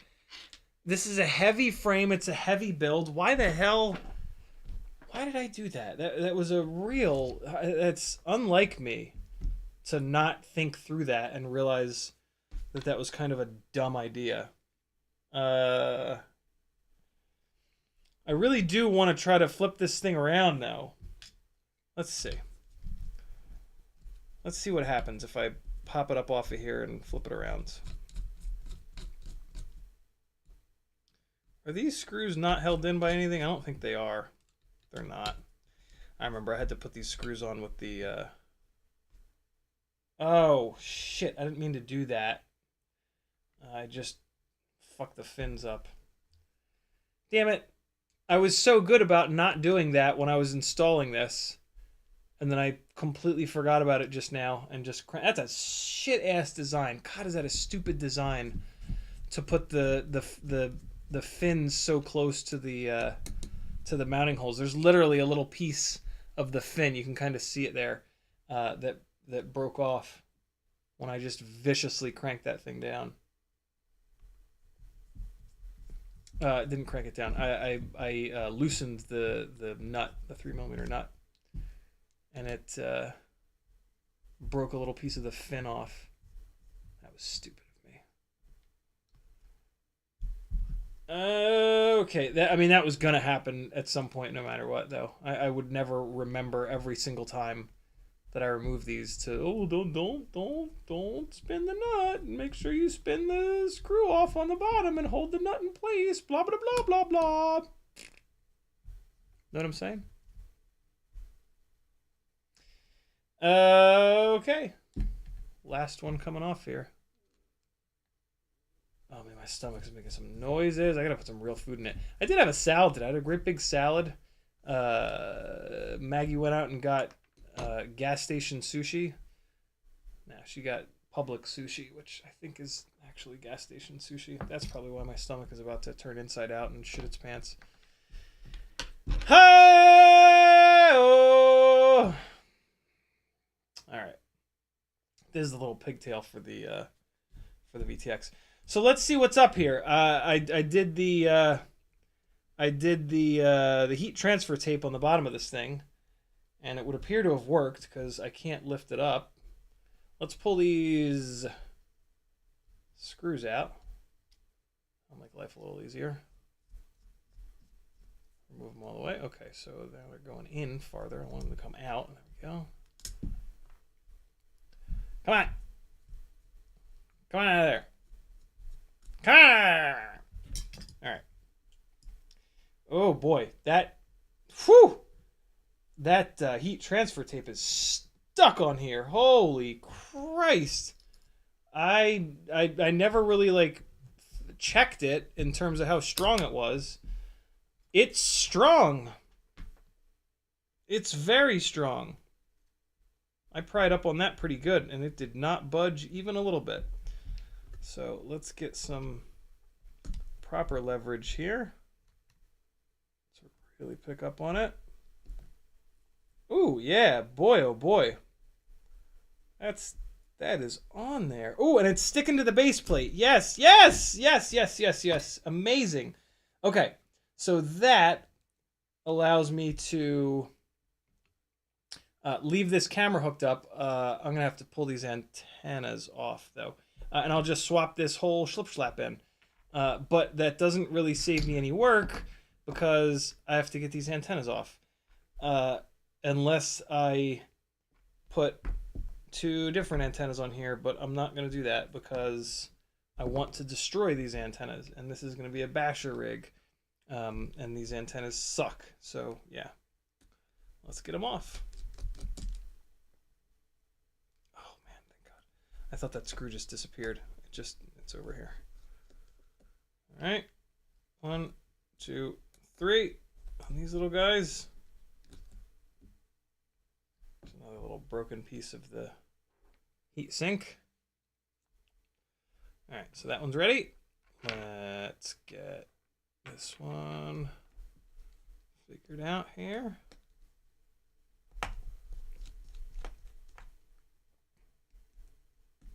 All right.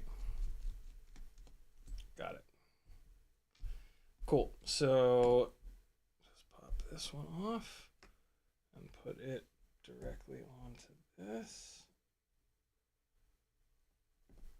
Can't believe I'm just like the last time I worked on this rig, all I accomplished was like what I'm doing right now. This is like 2 Grinderino streams in a row where I'm doing pretty much the exact same thing, but hopefully I talked out the reason why I'm changing my mind here, and it kind of makes some semblance of sense, so that it's not a complete waste of time. All right, silly bar thing back on here, and let's get the screws going. Man, these screws that they use are just impossible. I cannot believe that they used such small screws for this. This is just absurd. Okay. Another one here. All right. Is chat working? Are you guys all building? What are you guys doing? You guys building? Who's building? A lot of people build while they watch these live streams, which I absolutely love. Like I absolutely love that. I encourage you guys to do what I consider to be the worst part of the hobby. And if we can do that together, that's pretty dope. Solidarity in torture is important. All right. Good to go. So, yeah, now we can run this thing backwards. And it'll eat up some of this wire length. The wires were just all over the goddamn place, because of the just because of the layout of this VTX.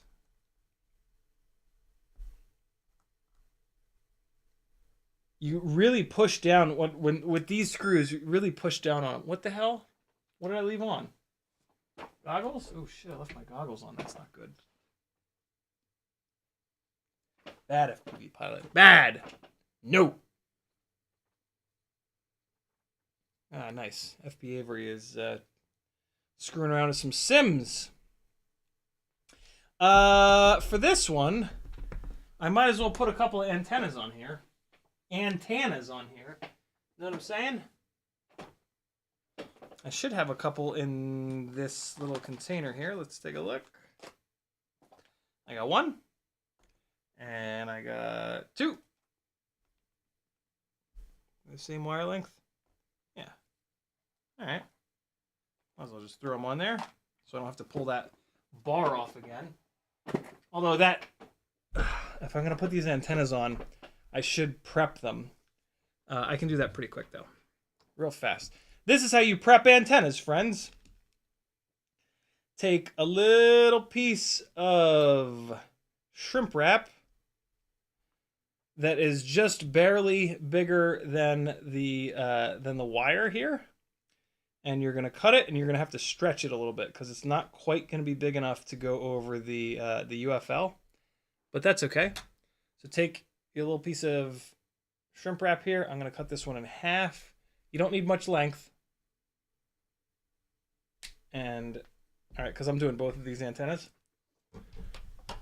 And so, cut it, and then take really fine-tipped tweezers or pliers and just stretch it. Just stretch it out a little bit, just enough to get it over the head of the UFL. Put it on there, stretch it out. These actually might be a little bit too short. I think I got a little carried away here. Yeah, these are too short. That was stupid. All right. Well, you want them to be a little bit longer than this. You want them to be like to cover up the little bit of the brass part and then a bunch of the wire here. So I screwed this up. Let's get rid of these though. Get another quick piece out of here. Not a big deal. Ah, perfect. This one piece here will be beautiful for making 2 of these. All right, so now this guy, this is a good length. Cool. And stretch it. Put it on. Just stretch it enough to get it over the head of the UFL. and you want it to sit as far forward as you can, but you don't want to cover up the little the part of the UFL that plugs into the connector on the VTX. It's kind of obvious, but for the record. And then shrink it on there, and away you go. If you get it a little bit too hot, it's going to actually expand a little bit. You can fix that by just doing this. And there you go. That makes these UFLs 1,000 times stronger. Get on there, stretch it out. Throw it on. Shrimp it down. All right. No big deal. Real quick little fix. Should come like this from the factory. But they don't. I got both of these a little bit too hot. Ouch. Fuck. Alright, and there we go. The main thing this is doing is just giving this wire a little bit of strength where it meets the brass head here, so that if this wire gets pulled sideways, it doesn't just rip right out of there. So yeah, we good now. It also gives it a little bit of a little bit more thickness, so that like when I put this bar down on top, it's going to push down a little bit harder on these to make absolutely sure that they don't pop right out. So that's kind of a nice little added benefit. Come on. Get on there. What? What's wrong with you? Get on there. There we go. All right. Little tie down bar thing here. Oops, putting them on backwards.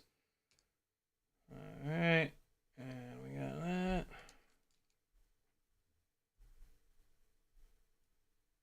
Okay. This little fella in there. Ugh! These screws are just so little. Okay, let's get that lined up, and then let's get this screw properly on. There we go. Woo! Oh, no! Fuck. Come on, man. Brutal. Okay. For real this time. No! What the fuck is wrong with you? Get on there.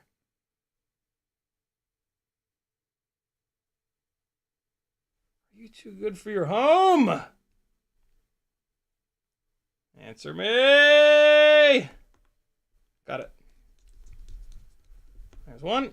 And here's the other. One of these screws disappeared on this VTX, so I only have the outside ones. But I think it's fine. And if I think it's fine, it's obviously fine. Famous last words. Jay Deegs says, where do you buy this? Where do you buy the shrimp wrap? You gotta go on AliExpress, because you gotta get the shrimp wrap made by the finest Asiatic clams. So yeah, I hope you don't need it within the next 6 months, because that's how long it takes. Banggood has it too. No, in all seriousness, just Amazon. Amazon has boxes of shrimp wrap all over the damn place. And yeah, you'll look at a bunch of different ones. You'll notice that there's different shrink ratios. There's 2-to-1, there's 3-to-1. So the 3-to-1 is gonna reduce in size by 1/3. The 2-to-1 is only gonna reduce in size by 1/2. I really like the 3-to-1. The 3-to-1. Yeah, just shop around a little bit. You'll see. There's a couple different options, but they're pretty straightforward. All right, so this one, this setup is just gonna wait for the next rig that I build, a little bit lighter weight, maybe the Quadmula, I guess.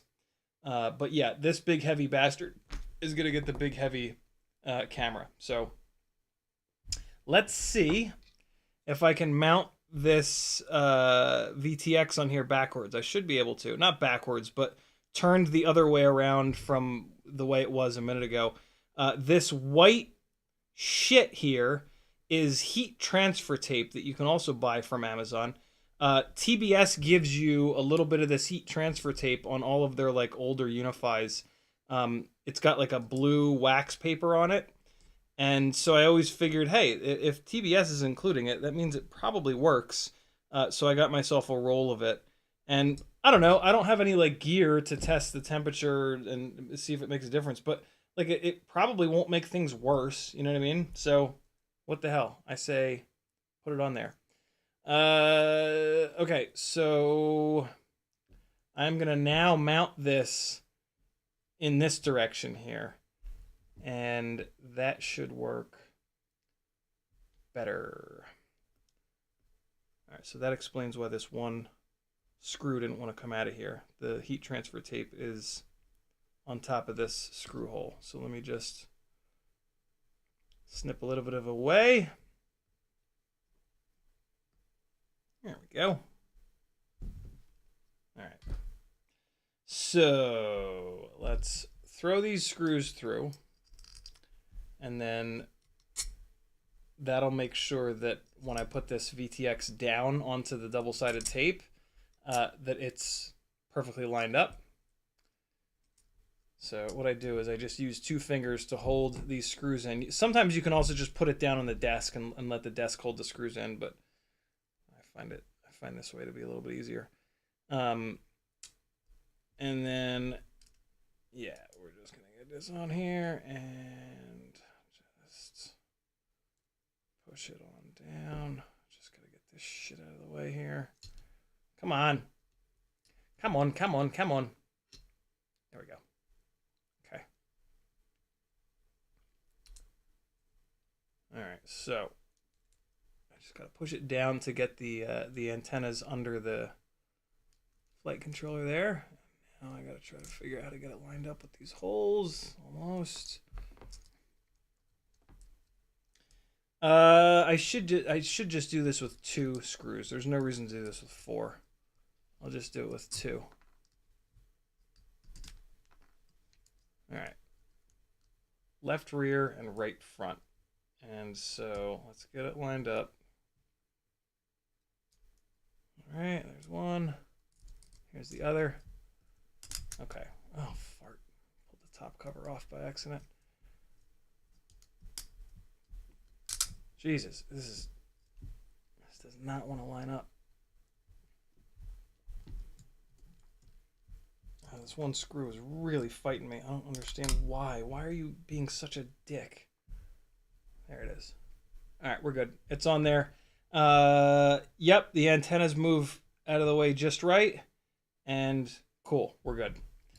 So that is now lined up perfectly. Let's throw the rest of the screws in, throw the nuts on top. And then, of course it's 11:59. Of fucking course it is. We're going to get a little bit more work done on this, though.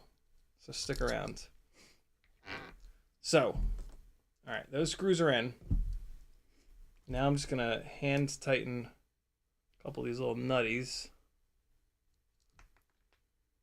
And then we'll get them cranked down.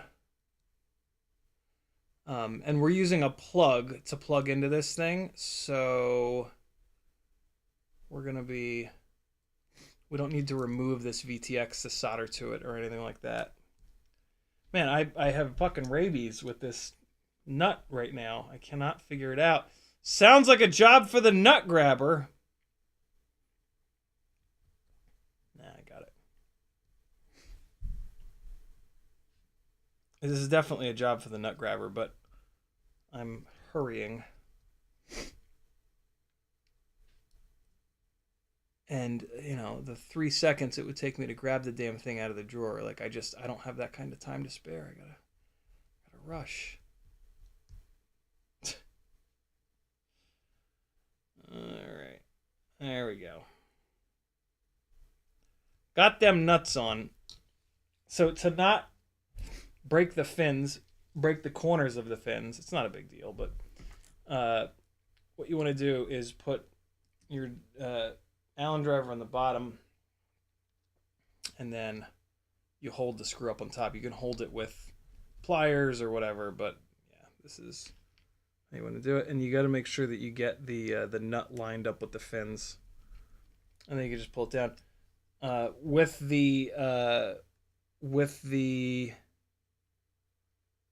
heat transfer tape, it has a little bit of thickness to it. So don't just crank one side down. Go in like a cross pattern. Slightly tighten one and then move to the other. And you'll get better results that way. You'll more evenly tighten it down on the stuff in the place. All right. Fourth one here.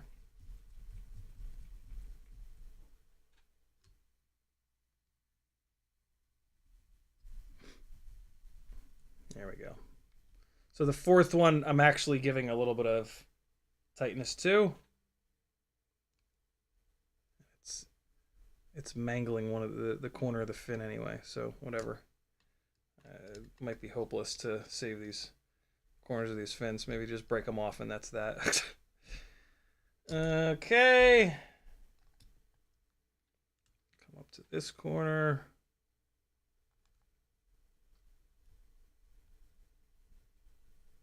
And, hey, don't do that. Don't do that, little buddy. Stay with me. We're in this together, friend. There we go. All right, cool. That should be all four tightened. Don't need to, like, bury them or anything. I do like the idea, though, of pulling giving them a little tightness to pull the fins down into the heat transfer tape. That should make it work even better. So that is good to go. Now is when we find out that the camera cable is not quite long enough. No, it is long enough. Beautiful. All right, so yeah, camera cable is plenty long. With this bigger camera, it's just going to hang the lens out a little bit farther forward to get the top plate out of view. That's the main reason that I did this. And then these, oh yeah, perfect. These antenna wires are just the right length now to come, and I've still got these little zip ties from before on, so I could just take these little zip ties and put them right on the outside of this. At the end of the last live stream that I worked on this, a couple of you smartasses in the chat were like, "Oh, in for when Ciotti realizes that he mounted the antennas on the outside." Of the rear standoffs, and they're going to hit the propellers. That might be true if I were running 3.5-inch propellers on this, but I'm not. I'm running 3-inch. I do not really like the way that 3.5-inch propellers fly. They're a little bit too big, and you got to get like 300, 310, 320 grams with those builds to get any like significant throw out of them. So yeah, already thought about that. All that being said, if I do want to run this on 3.5-inch props, it looks like it has some extra clearance, so it might even still work. If it doesn't work, I can just switch the antenna to the inside of the rear standoff, no sweat. But yeah, the plan is to run this on 3-inch propellers because I just like them better. I think they give you a lot more throw, and you guys know I'm a big fan of throw. So yeah, there we go. That's what that's going to look like. And there'll be some adjustment of these antennas for sure. But just for the sake of having it look a little bit more complete, we can put these antennas on here. These little zippy ties. Come on! Get on there! Get on there! Get on there! Come on! Get! There we go. Okay. Get down there. There it is.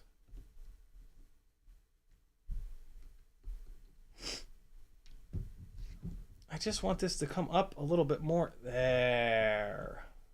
That's exactly what I wanted. Cool. Okay. All set. So yeah, this guy can go up there. But for now, it's going to go back here because I want to try to quickly blast through the soldering of the plug here so that all I have left to do is the is blast the motors down in the ass here, and then we'll be good to go. So by rotating this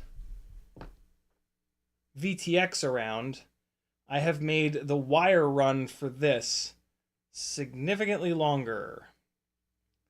And I might have just screwed myself. I might need to make another one of these little plugs. If that's the case, I'm not soldering this on tonight because I'm going to be a little frustrated. Because I should have cut this a little bit extra long, a little bit longer to prevent from something like this happening. So let's see real quick. Did I fug this up? I did indeed. Maybe not. So this is going to go, it's going to be goddamn close though. So that's going to go there. This is going to go up here. And then going to go there. Nope, we good. We good. It's just fucking long enough. I really got lucky. Let's see if these other two are going to be long enough to get over. Oh boy. Oh, that is really close. Oh man. Well, hopefully this is going to the T pad, because if it has to go to the R pad, it's ever so slightly too short. Oh man. I've bugged this up. But I'm going to use it. It is just barely long enough. It might be fine. Down the road, though, I will have to redo this, almost certainly. Unless for some reason I don't like this VTX sitting reversed like this. Who text messaging me at 12:08? Who that is? Sticker Mule! Man, they don't sleep. They work all night. I think I got some more magnets from them. Okay. Let's get this going here. We're going to strip these, tin them, put them on the flight controller. They're going to be ever so slightly too short. I'm going to get pissed, smash everything, and that'll be end of the live stream. Sound cool? That's what you have to look forward to over the next 10 minutes. Soldering iron's coming up to temperature over there. Let's get this going here. Okay. Shit. So I didn't dig my fingernails in enough, and it pulled the silicone up over the stripped part of the wire. Sometimes you can just hit the silicone with a little bit of heat, and it'll shrink up, and that's exactly what happened. And now I can just take my fingernail and pull the silicone down, and now I just saved it. And now I've just got... That'll happen sometimes when you're only stripping off the tiniest little bit of the silicone. That's a trick that'll totally save your ass, though. Ideally, though, you don't want to have to do that. So make sure that you really pinch with your fingernails on the silicone before you pull. And that'll keep that from happening. There, we're good to go. Ready for tinning. Half-ass it, put it up on the arm like that. It'll be fine. All right, we got a little bit of solder on the tip here. There's one. And two.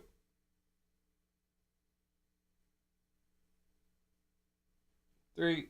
And four. When you're tinning, you kind of can use the solder to move the wire around. It's kind of nice.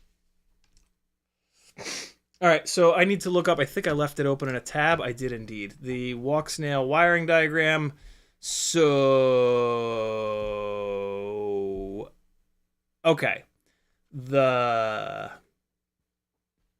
third wire, which is white for me, is RX, and I want to connect that to TX. Oh, awesome. That's the closer pad. Great. Okay, so this is just barely gonna reach. Oh, I need to tin the flight controller too, though. So let's knock that out real quick. So on the flight controller, I'm gonna use the nerd goggles. I could probably just barely do it without it, but man, does it make things so much easier. Nerd goggles say video signal. We're not going to use that. V+, we are going to use that. I am going to send this thing VBAT, so I need to bridge these two up here. So we're going to bridge those. Oh boy, that's too much flux. And then we've got VTX positive and negative here, and then T1 and R1. So I'm just using all four. Let me see if I can get a little bit of this flux. That's fine. It'll burn off. All right, let's get this flight controller tinned up. So this is a CL Racing Heli Nation Talon F7 flight controller.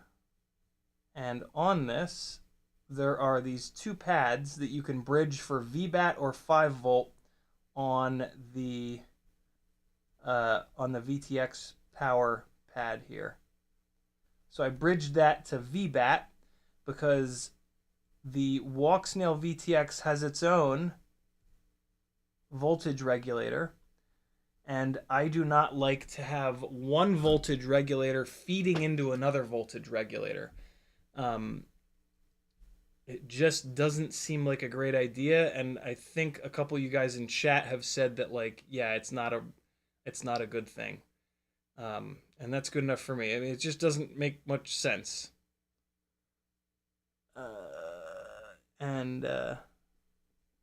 Yeah, sometimes things that don't make sense can go suck it.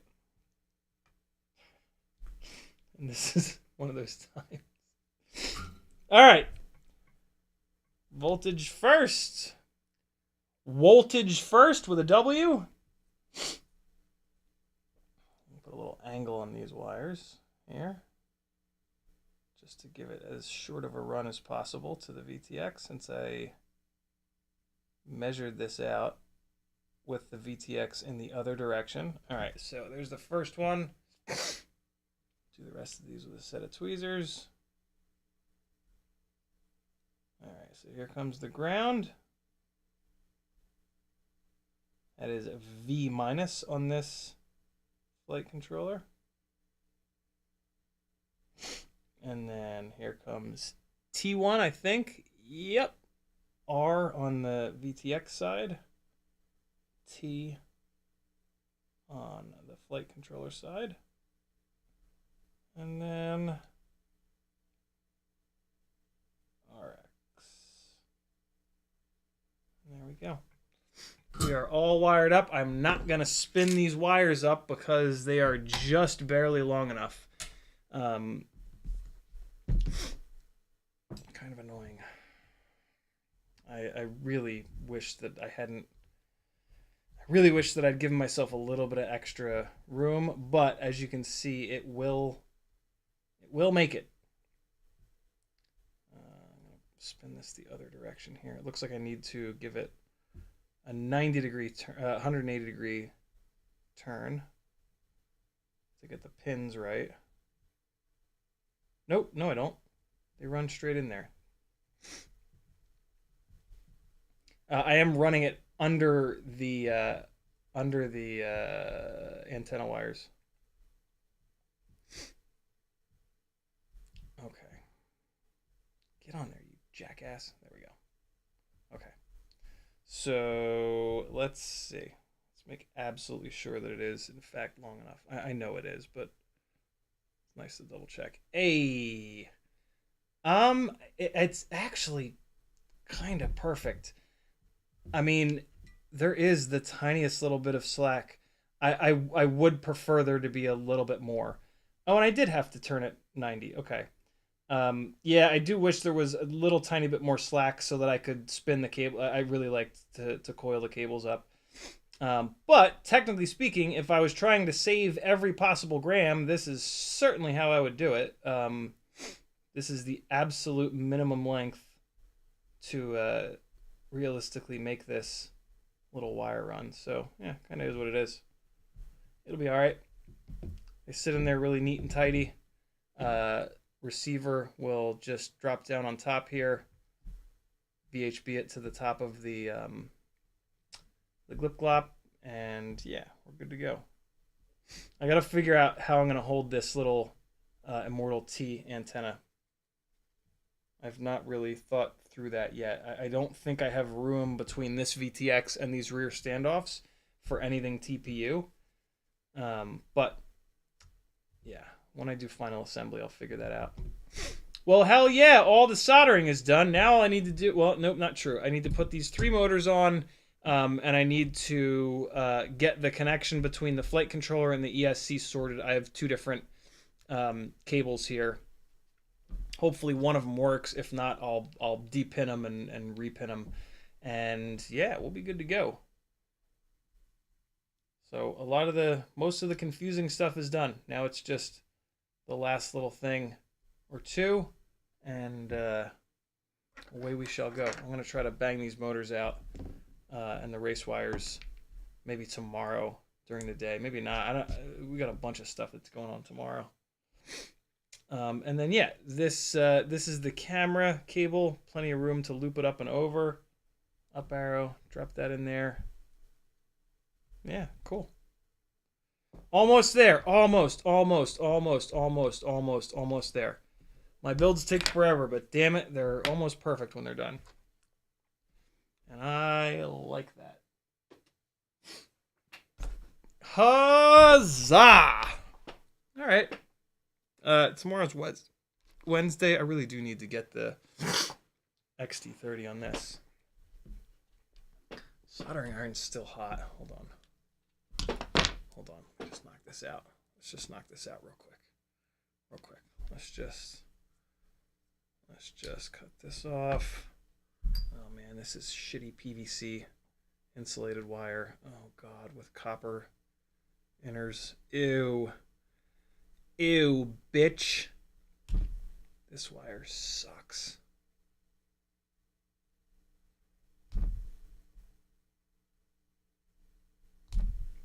Ew. Gross. Oh, come on now. Get off of there. Yikes, man. Okay. I'm like pulling this wire out of the sleeving. Let's do this. I'm trying to not nick any of these inner strands of wire, but good lord, it's fighting me. Use a little X-Acto knife here to really nick the insulation. See if we can get it going. There we go. Danzilla dropping the link. Thank you, dude. All right.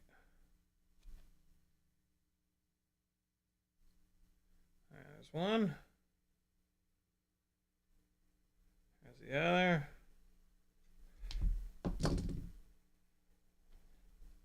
There we go. Okay. Oh, Jesus. Okay. Got him. And see them real quick, like. Just throw them into an XT30. All haphazard, like. Okay, here we go. Get a whole bunch of solder on here. Good. And good. All right, XT30. I need a female so that I don't warp the pins.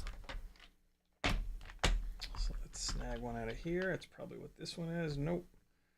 Come on now. Need the other side. There's one. Okay. I don't know why it doesn't just live in here, but there we go. So round is ground. Put this in here. And so we'll do the red side first because it's off on the right. So I like to put it in the cup. I like to get it all the way down into the cup. And then I can just add solder, just dump solder into the little cup there. The trick, though, is to get the wire to kind of cooperate.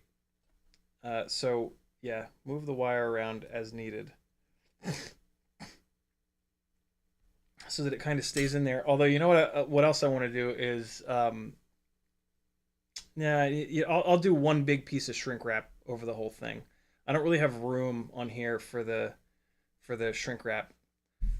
The other way of doing this is just to load up the tip of the iron, and that's what I'm going to try to do here. This is also kind of like a quicker way of doing it. Put your solder right next to where you're going to be working, and then you're going to use your left hand to hold this thing in place.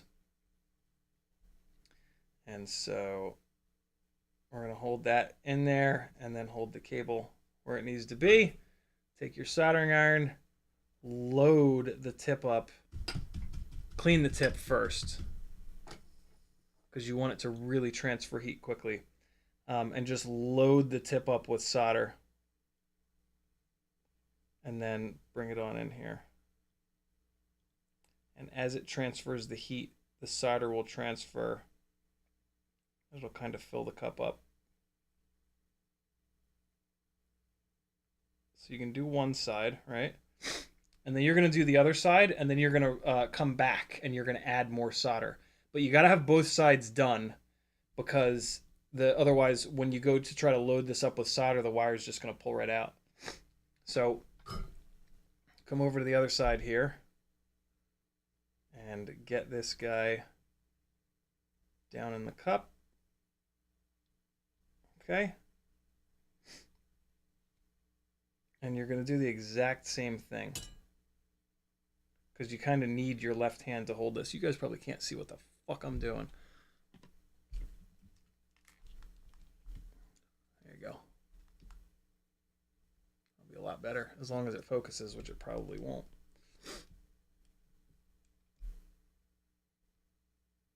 Come on, you jerk off.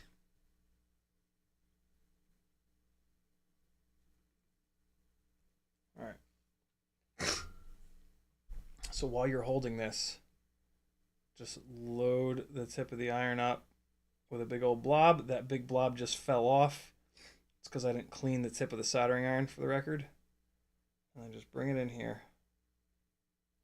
And a bunch of it is going to transfer, as you can see. Give it a second. And then come off of there. And so now each wire is going to hold the other wire in as you you're basically going to rework this. Clean the tip. And so now you can actually add some solder in. I'm going to put the iron in the front part, and I'm going to try to push some in on the back part. So just the tip, just for a little bit, just to see how it feels. And then just push some solder in. And you're also pushing a bunch of flux in when you do that, which is kind of nice. Now this wire is starting to come out a little bit sideways. So there we go. Got the wire back in a better position. And now I'm going to remove this and I'm going to do the positive side. Again, just to, again, add a little bit of extra solder. I can kind of hold this wire up with my little pinky here. Other thing this is going to do is dump a bunch of fresh flux in here.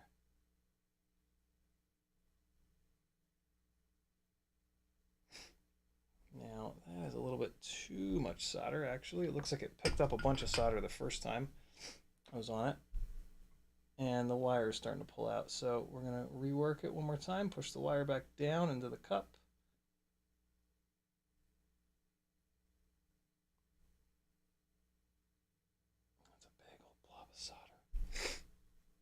Oh shit, it was still molten. That was my mistake.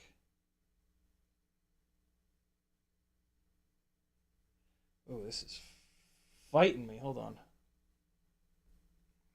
Yikes. Okay, this was a disaster. Get some of the solder off there. Get some of the solder off of here. Let's use braid. All right. I don't want to remove a lot. I just want to remove a little bit.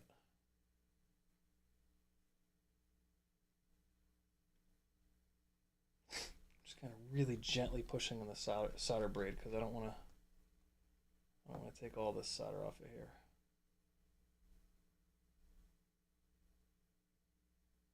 Okay, come on, buddy. There we go.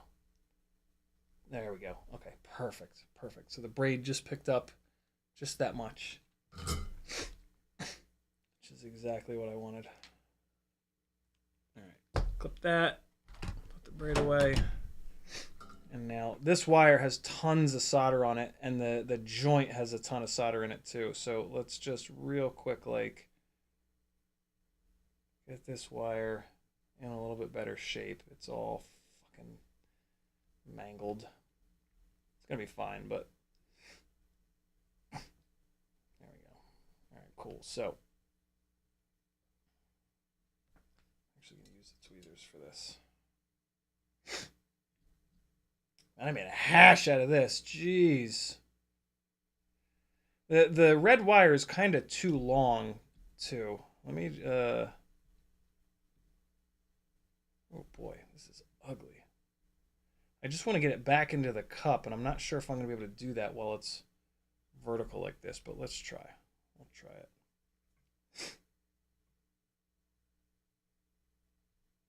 So we're going to melt the wire and the cup. There we go. Oh, nope, nope, nope. Get back in. Get in there. I could remove all the solder. I might need to remove all the solder.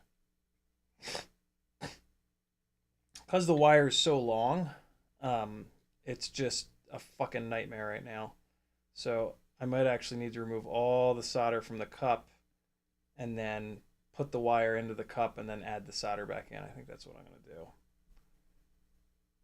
And this bullshit PVC insulation on this wire is just being a effing nightmare. Tempted to try it one more time. Try to just sneak it in there one more time.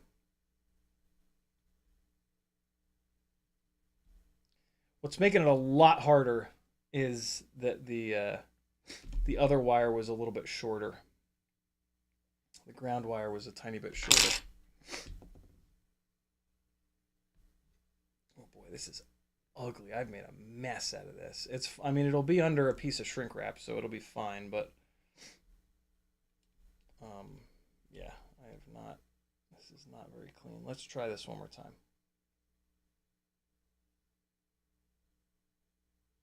There we go. Oh, nope, nope, nope. See, there's the problem.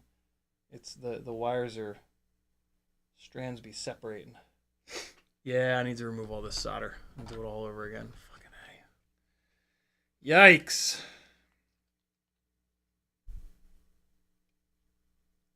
Made a right hash of this one. There we go. All right, look at the braid just suck that solder up. Jesus.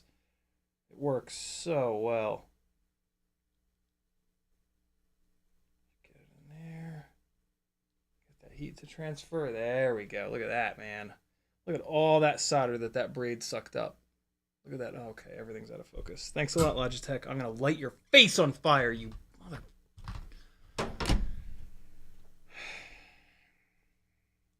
All right. Wire into the cup. And then we'll hold this properly and get this done. There we go. Okay. Back into the cup it goes. Right there is where I want it. And so, where's my solder? Here it is. Okay. We're going to pick up. We're going to clean the tip. Pick up a blob, add it, rework it properly this time, and then we'll be all set. So keep the wire on the inside here. Transfer the heat. Okay. Oh, that's actually good to go. Plenty of solder transferred. You know, that right there is a great example of why, I'm assuming why the NASA soldering school my dad went to trained him to tin everything, remove it all with braid like we just did, and then add it back. That worked really well right there. Beautiful. That's it right there. Good to go. So yeah, we'll just throw a big piece of shrimp wrap over this whole little shitter here, and everything will be good to go. Was that out of focus? It was? Great. Perfect. Logitech, bringing you out of focus live streams since 2010. Great work, idiots. I'm gonna have to use a big long piece of shrink wrap here because, oh god, these do not want to separate. Because it's not gonna shrink down nearly enough, and I need to make sure that it protects this joint. So there's gonna be a long piece of shrimp here, but whatever, it's fine. Oh boy, these two connectors have become very close friends. I hope none of the solder fucking crept down in and out. Didn't we? Good. I think I got this connector like really hot. I know I got it really hot. All right, sweet. So there we go. This is all set. Not the prettiest looking thing in the world, but I mean the wires are fine, and the shrink wrap I'm going to put on here is going to really make this strong. Is this shrink big enough for the? Yeah, it is for the XC30. Can I go down one size? Is the question. That would be to this, and yeah, it's close enough. It'll stretch. All right. So where is? Here it is. All right, yeah. So this should stretch enough. So I'm gonna use like I'm gonna use a bunch here. Like I'm gonna use that. I think that much. I usually like to cut this with scissors. Oh man, that's gonna be hard to stretch that much out. You guys are about to see a world record stretch-a-thon. Those of you that stayed this late, what the fuck are you doing? But you're about to see a world record attempt. Oh! Just long enough, I think. Oh boy, I have to really crank on this. Oh my god.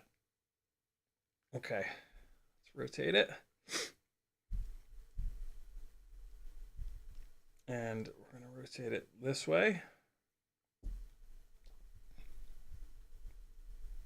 Oh boy. Feels like I'm about to break these fucking pliers. But hopefully that was just enough.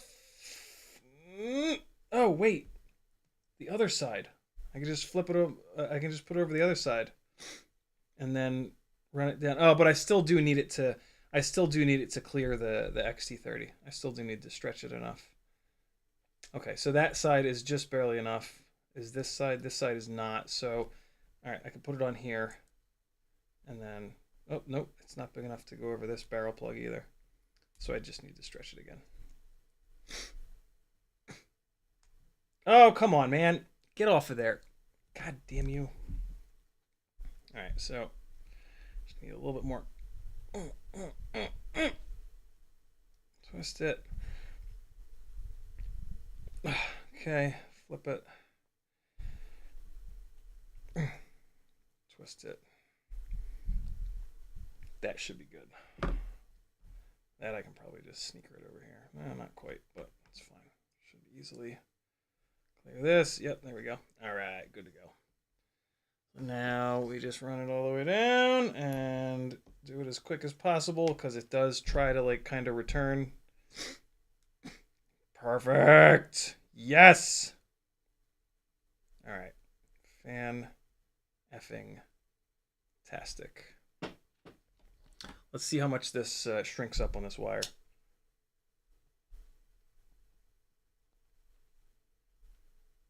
Not that much. But that's okay. It's long enough where it doesn't really matter. It'll get the job done. It's fine. And there we go. We are XT30, and I'm just going to do that little trick where I just kind of pinch it. This shrink wrap that I chose has an adhesive on the inside. And yeah, that's going to be perfect for this. I'm actually kind of thinking about doing a second layer of 1 step thicker just to really beef up this part of the connection. It's hard to tell. It's still really hot, so it's still kind of soft. I really want it to be strong here. I want it to do all the bending down here. It'll probably do all the bending right here, but just for the sake of being a crazy person, I'm going to add another little piece of shrink wrap just right here, just to make sure that this is completely bulletproof. And this is a slightly bigger shrink wrap. This does not have the adhesive in it, so it's not quite as thick. And that's kind of exactly what I want just for this little second layer. It does need to get stretched ever so slightly, so let's just do that real quick. That's probably enough right there already, but flip it, twist it, bop it, and almost there. Almost there. This took way longer than it should have, but whatever, it's fine. There we go. All right, so I'm going to leave this one right here just to really beef up this extra little top part. And now we are good to go. And same kind of deal. I just want to pinch it down here a little bit. Although it's not really about down here. It's about this spot. All right, that is now good to go. We got 2 layers up in the part where it's kind of weak. So it's going to really, yeah, you can already see it. Even though this is hot and it's malleable, you can see where it's bending. This is exactly where I want it to bend, right here. I don't want it to bend up here because it'll break those wires. So yeah, this is good to go. Sweet. All set. Thanks for hanging, friends. It's been real. It's been fun. I don't know if it's been real fun. Sure it has. And yeah, now this thing will fire up on a 3S XT60 battery. God only knows how long it'll run and how long it'll work. But I'll let you know Thursday. The plan is to get this over to the little RC drift cars and beat it up a little bit. Not beat it up a little bit. I had the Grinderino in my hand and my brain just went to smashing. Hey! Adam Weston says, with the last comment of the live stream, he says, I think those stick Walksnail antennas are left-hand polarized, and it seems the new antennas you got are right. These guys are... they should be left. The ones that I got they should be left as well, though. Sure, see, why do they not mark them? Why do they not have mark? What? Come on now. Let me look on the little bag that they came in. Where'd that little bag go? True RC, left-hand circular polarized. Good to go. They sell these little True RC stubbies in gray and black in left-hand circular, and then they sell them in red for right-hand circular. I have the gray ones on my V2 DJI goggles, all two of them, and then I wanted the black ones for the gray Walksnail avatar goggles. All right, friends, thanks for hanging. I'll see you on Wednesday. We're gonna test the crown frame, and yeah, maybe we'll have another mailbag by then. Probably not, but you never know. All right, people. Where was I gonna order from? Why do I not have an order window open? Did I close the window by accident? Google. What was I going to do an order? It was Pyrodrone, wasn't it? Where the hell did my Pyrodrone tab go? What the hell? Where did the Pyrodrone tab go? I need to place that order, yo. Come on now. Oh, dude.